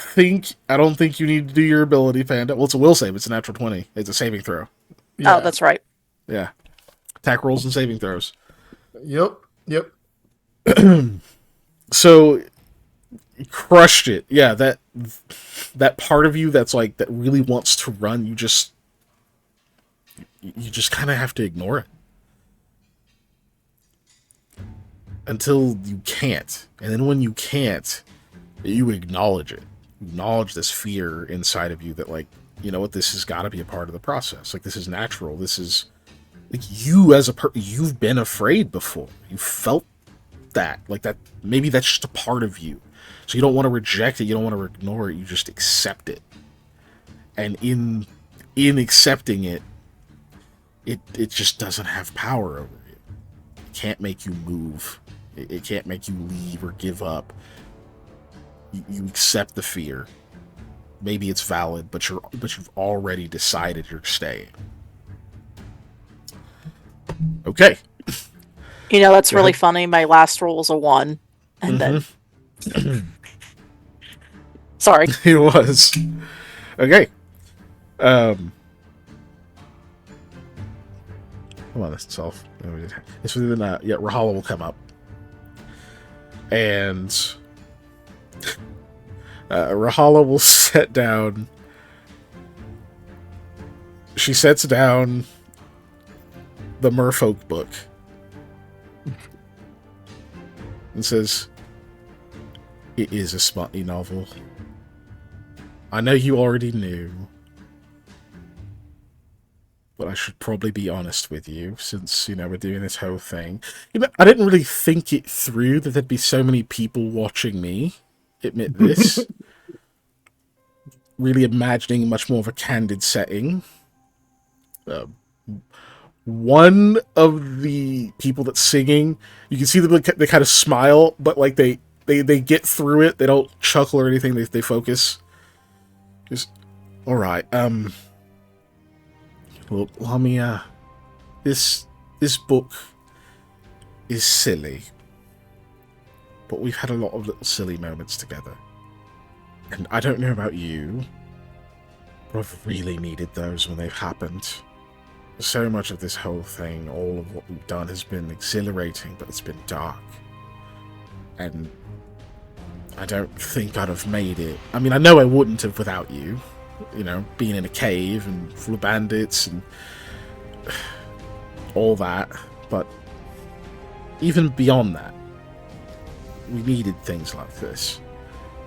But we also needed the other thing that me presenting this book represents, and that's honesty and openness. So, I hope that helps. There's symbolism in there somewhere, I'm sure, and I'd think it more clearly if I wasn't really trying not to bawl my eyes out right now. So, just come back, alright? Good. She pats the book, and we get up and go back over into the circle, and you hear the voices again, calling your name. More memories flood in. I'm not gonna make you roll again, because you fucking nat 20, what was it, 33 total on your save. But you feel the fear. No, the +4 was already added. It was still 29. It's fucking insane. It's so fucking crazy. And you feel the fear. It's there. Like I said, you've accepted it. It doesn't leave. It does get more intense. It does try to seem to rattle the cages of your restraint, but you trust you at this point. And even if you didn't, you've already decided. But man, those memories are coming in. You're starting to get flashes of things that, like, you weren't even sure you could remember. You remember dying. Remember the blade going through your chest, through part of your throat. And while before it was like everything very quickly went black, like there was pain, there was that urge to take a breath, and then it only got worse, and then it just got all fuzzy. There's nothing else after that. But now you remember falling. You could almost like see yourself lying there as the pool of blood expanded, watching your friends fight, rushing over to you, Sam pounding on your chest. It's all there. You kind of remember seeing this at a different time. Maybe it was while you were on the other side, but it's really clear now. You even get kind of that like tightness in the throat because just remembering the pain of it. You remember a little bit more when you were talking to the consiglieres, the bird mask guy. I think that's what we call them. You remember a little bit more talking to him. Oh, yeah, you recall him specifically telling you about how the flowing water may remind you of where you were meant to be but couldn't go. You couldn't get to the cycle yet. You remember him... Oof. You remember him warning you that the path you were treading would be difficult, and that it was a very delicate connection, and that tremors and turbulence along it could cause unexpected and unforeseen suffering. You don't think you've caused any? Is that what you're afraid of? Nope. Again, you've already decided. You're here. You're in this. This is what it is. Whether it's a mistake or not. More of your childhood. A lot of the things you've been doing lately, like since you've come back. Very fresh, very vivid. The travel, the poor yak dying. But other good things, too. Leaving Delgi, seeing your father again. Really, really wishing you could go up and speak to him and hug him. Go to your house, eat a meal, talk to your grandmother. All those little things. It's just that, and it just builds that longing. Maybe getting away from the fear continues to prop up that longing for all of the things that your life could bring you. Casimira, your friends, that seems to be strengthened. And speaking of Casimira, you feel her hand in yours again. You kind of missed her like ringing the bell and the singing stopping for a moment, And she doesn't say anything. She just comes over and holds her hand.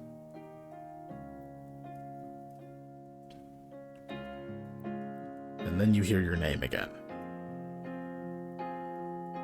And those two parts of you schism. It feels like that fear is cut off for a moment, and the world goes white. Okay.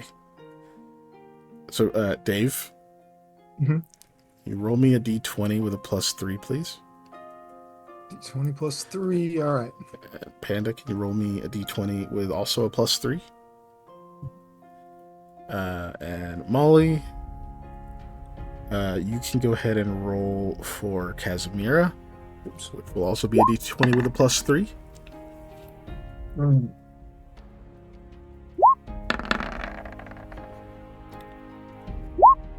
go. Okay. And then Panda, can you roll a d20 with a +2 for Hattie? And Dave, can you roll a d20 with a +2 for Rahala? Yep. Hattie loves her more than me, I guess.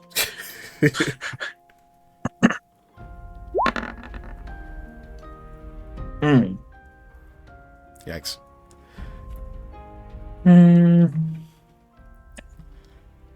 Okay.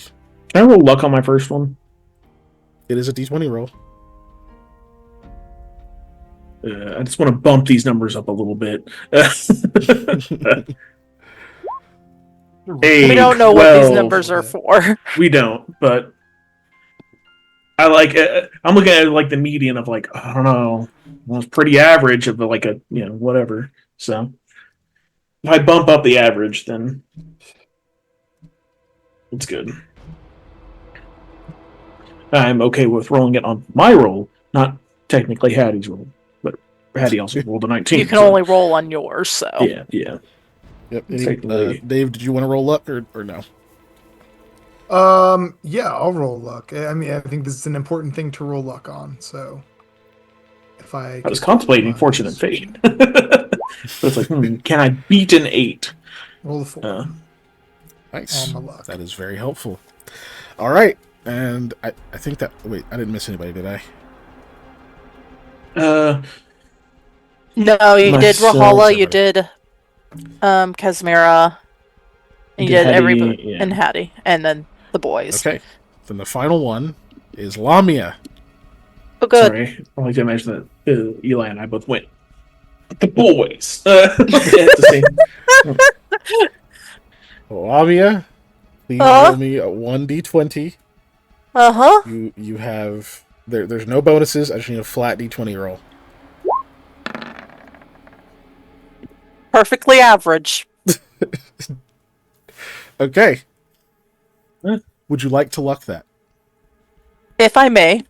You guys okay with that? Yeah. Yep. Yeah.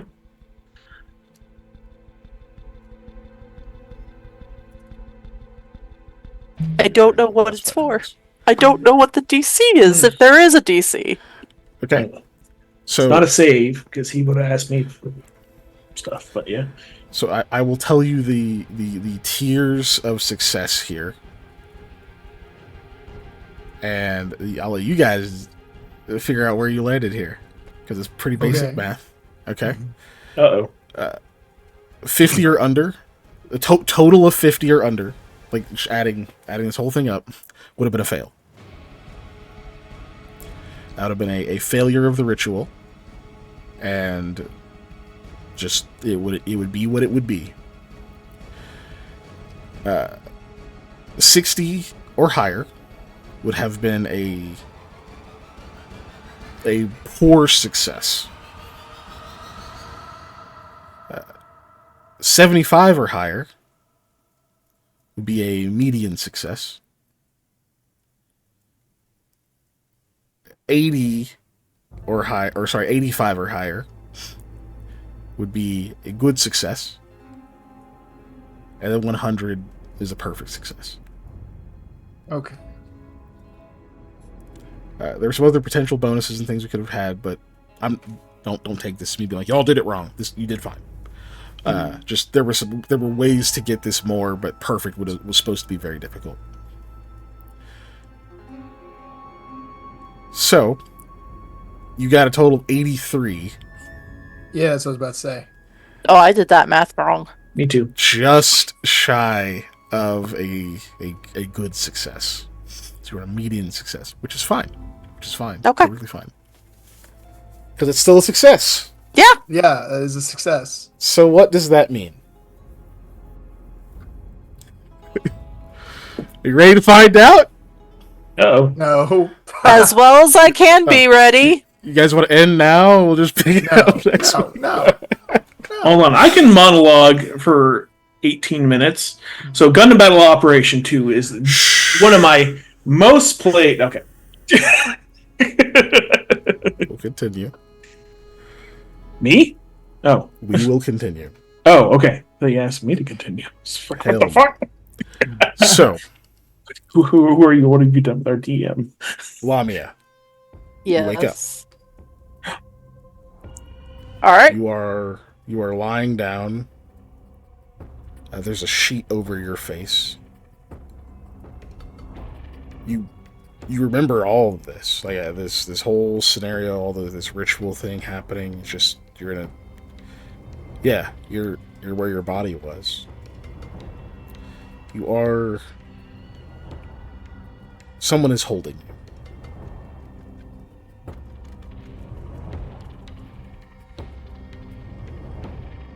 Uh-huh.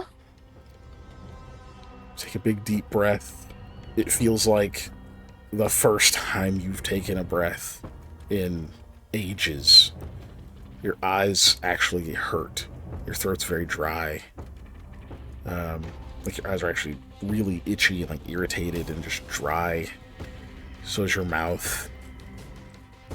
But like slowly it feels like this stiffness, this like cold is just expelled from your body. This warmth starts to like flood into the extremities and whatnot. You kind of feel the blood flowing. You can feel the like virility of the heartbeat. Everything starts to really come online. You take another breath, like much more full this time. Your lungs actually fill. You hear your name chanted again, and the singing stops. What do you do? Who's holding me? You have a sheet over your face. I pull the sheet off my face. You're holding you. I'm holding me. Okay. Yeah. Okay. The form that everyone seemed to comment on before. You have purple skin, hair, the scar. She's holding you. It does look down at you and looks a little confused. Brow kind of furrows for a moment. And you see Casimira next to her. Hand in hers. Also looks down at you, then over at her for a moment. The rest of you all see Lamia is holding Lamia.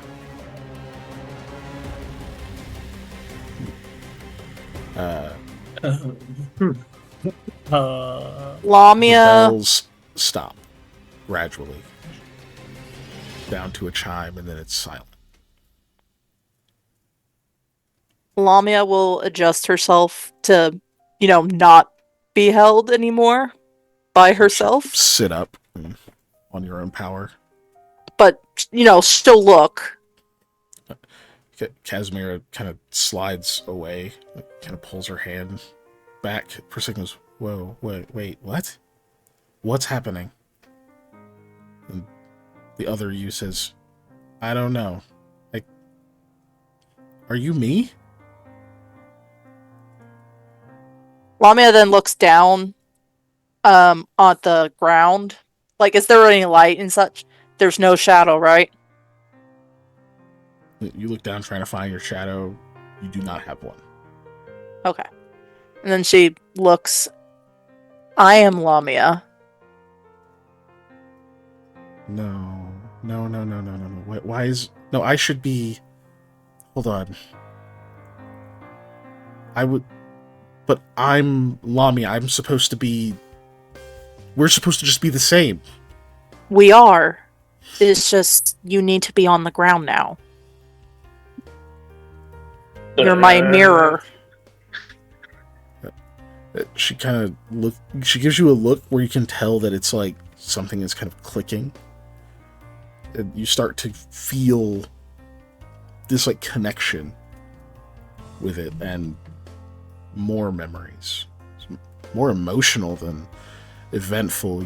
You get like the last bits of like when that connection was severed, as all these memories and sensations were flooding back. You got this intense sensation. You don't want to go back. All of this you've been experiencing, it's like a dream, and you're going back to sleep.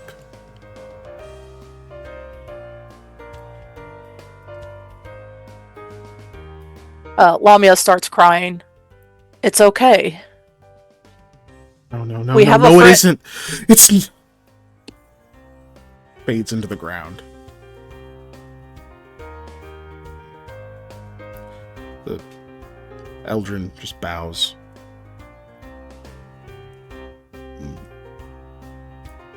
It is done.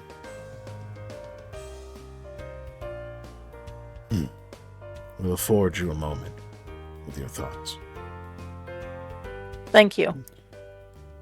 Eli! Yes.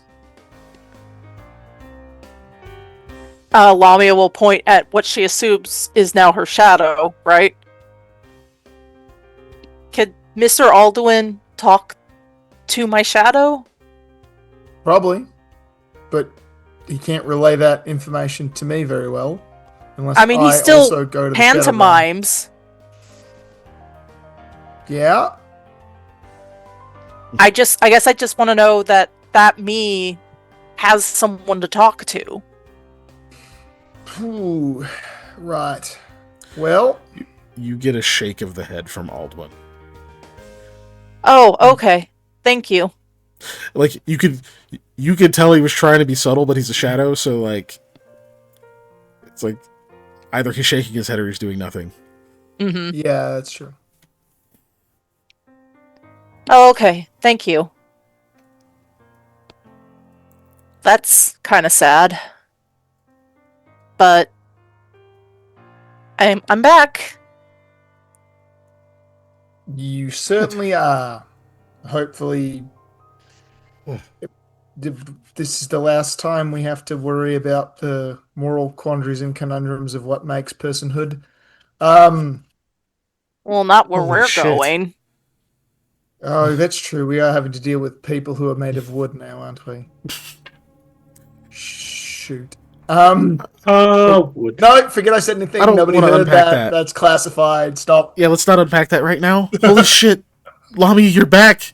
You're not purple, which was fine. It's a good color on you. Oh, thank you. Are you okay?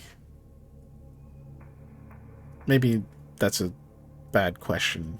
It's kind of a stupid question right now. I feel sad for the me that lives this... lived through what we've done and etc. to get here. But, I mean, I am alive. She's just you, though, right? Like, you are the same, aren't you? I mean, as far as I know, yeah, of course I am. Okay. Did we hear any of the conversation between two Lamias? Oh, yeah. Okay. They were both speaking out loud in Lamia's voice.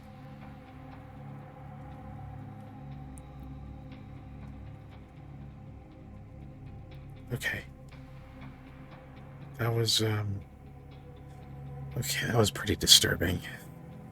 Hey, Eli, all shadows aren't like that, right? Like, they're not awake? That's a very complex question that I don't have a complete answer to. Maybe that's for the best. Yeah, and I don't feel worthy of sharing, but let me put it to you this way. There's a realm of shadows, and a lot of them come from there, but I'm not sure all of them do. And some of them, like mine, have a specific consciousness and aren't actually mine, but they're my. He's attached to me. Does that make sense? I know that sounds confusing. So your shadow could in like a theory tapeworm. gain consciousness, but that doesn't mean that it does, per my knowledge, which is limited at best. Okay. Yeah, okay. So, no. Your shadow is a shadow of your own will and energy, meaning that all it can do is project what is you.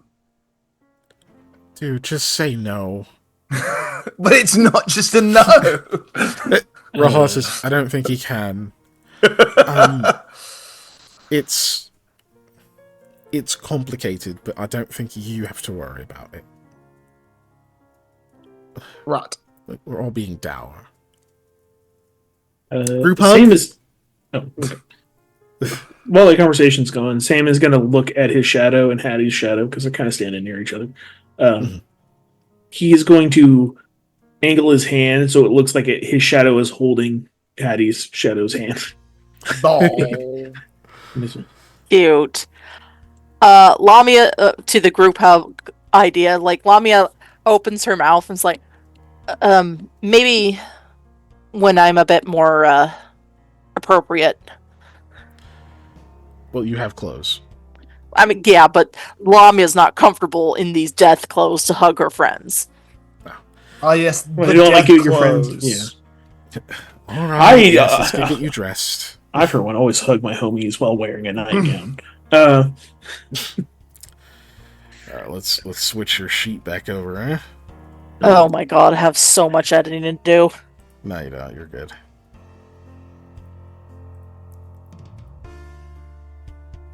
I took care of it. At least I think I did. I don't remember where the sheet was. There it is. Journals, players, edited by... There you go. I'm there! I'll update the art by next Tuesday.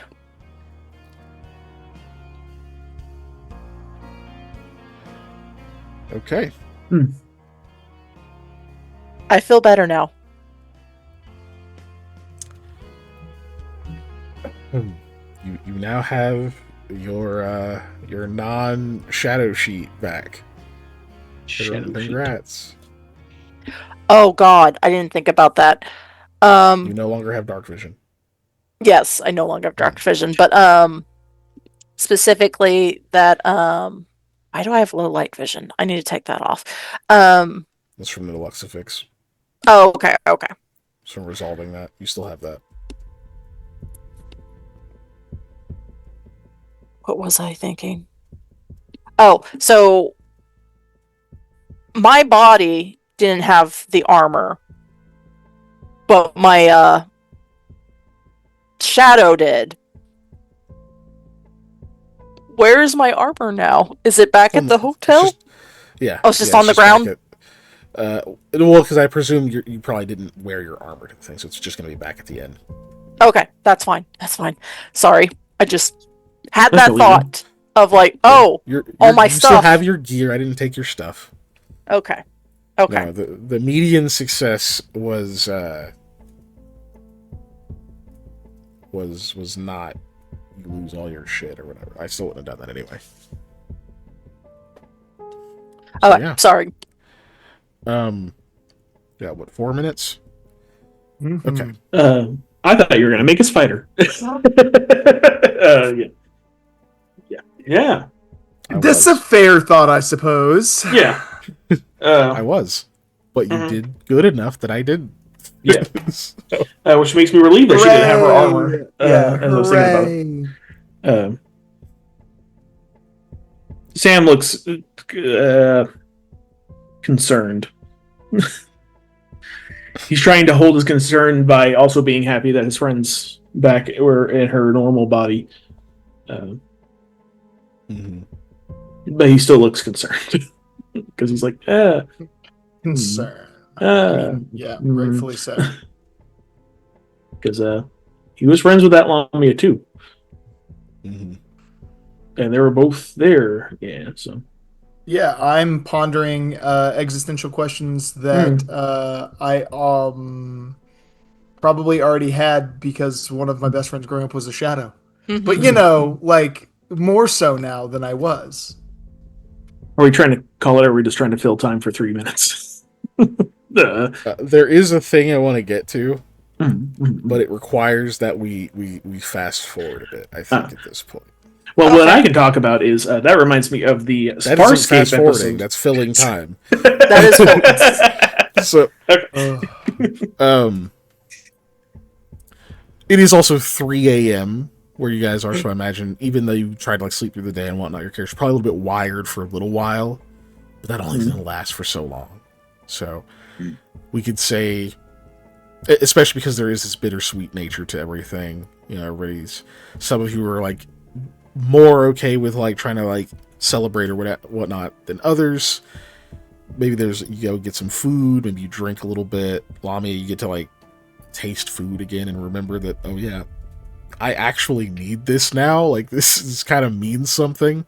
Even having a drink or two and whatnot, it's like, okay, you actually feel it. It's okay. Yeah, I remember kind of why people do this. You get like a little bit of the experience back, but you are also tired. Yeah. It's not a new feeling, but it is an old feeling, really, to be fair. So you guys do a little bit of celebrating and whatnot, but there is that slight, that's just that little bit of wonder at the back of your minds in like those quiet moments or between conversations. And eventually it's so much easier just to go to sleep for now. And Lamia, as you're going to sleep, you get that same sort of sensation. It's like that little bit of a reminder. It's fading now. Not that you're forgetting it, it's just the intensity is rounding off. And there may even be a moment where there's like, you're almost a little afraid to fall asleep. Because that other you doesn't get to wake up again. As far as you know, they're just all of those memories that kind of between you two that they got to experience. Yeah. But the nature of being a mortal person, you will have to rest, and it eventually does conquer your doubts and your concerns, and you rest. And in the morning, you once again do not have a shadow. Oh, okay. And that is where we'll end the session. Well, it's a good place to end. That is where we will end the session. I got a full rest that night, right? Yep, everybody did. Okay. I'm just renewing my culture ability that I haven't touched. We are on the exit screen. Good session. Thank you for joining, everybody. Yeah, thank you so much, guys. We appreciate having people here. And I'm sorry, Ellie. You lost the poll. Oh no. The condensation. Donazzo said something after whatever you said, Dave. Oh, I wasn't paying attention. Sorry. TTRPG. Oh, yeah, I can do that. Sometime. I just don't know when I'm not busy, is the problem. But, you know. Best place to touch base is in the Discord, probably. I appreciate the interest, Donato. No, I didn't see your message earlier, but I will check my stuff. Because I don't know. Yeah. It usually won't happen much during stream, but oftentimes after. Yeah, we have Patreon. Stuff happens over there. It's cheap, but it could be expensive if you're super generous. And tomorrow I'll be over on Lost Initiative probably, as long as Scott is not still hacking up both of his lungs because he's old and also went to Italy where everybody smokes. What else? YouTube video will go up on Monday at about noon Central Time. And the best time. What were we gonna say? Nothing? Cool. Yeah, have a good night, everybody. I'm gonna raid blue because it's been a month. Bye, everyone. Playing Silent Hill F. That's a great game.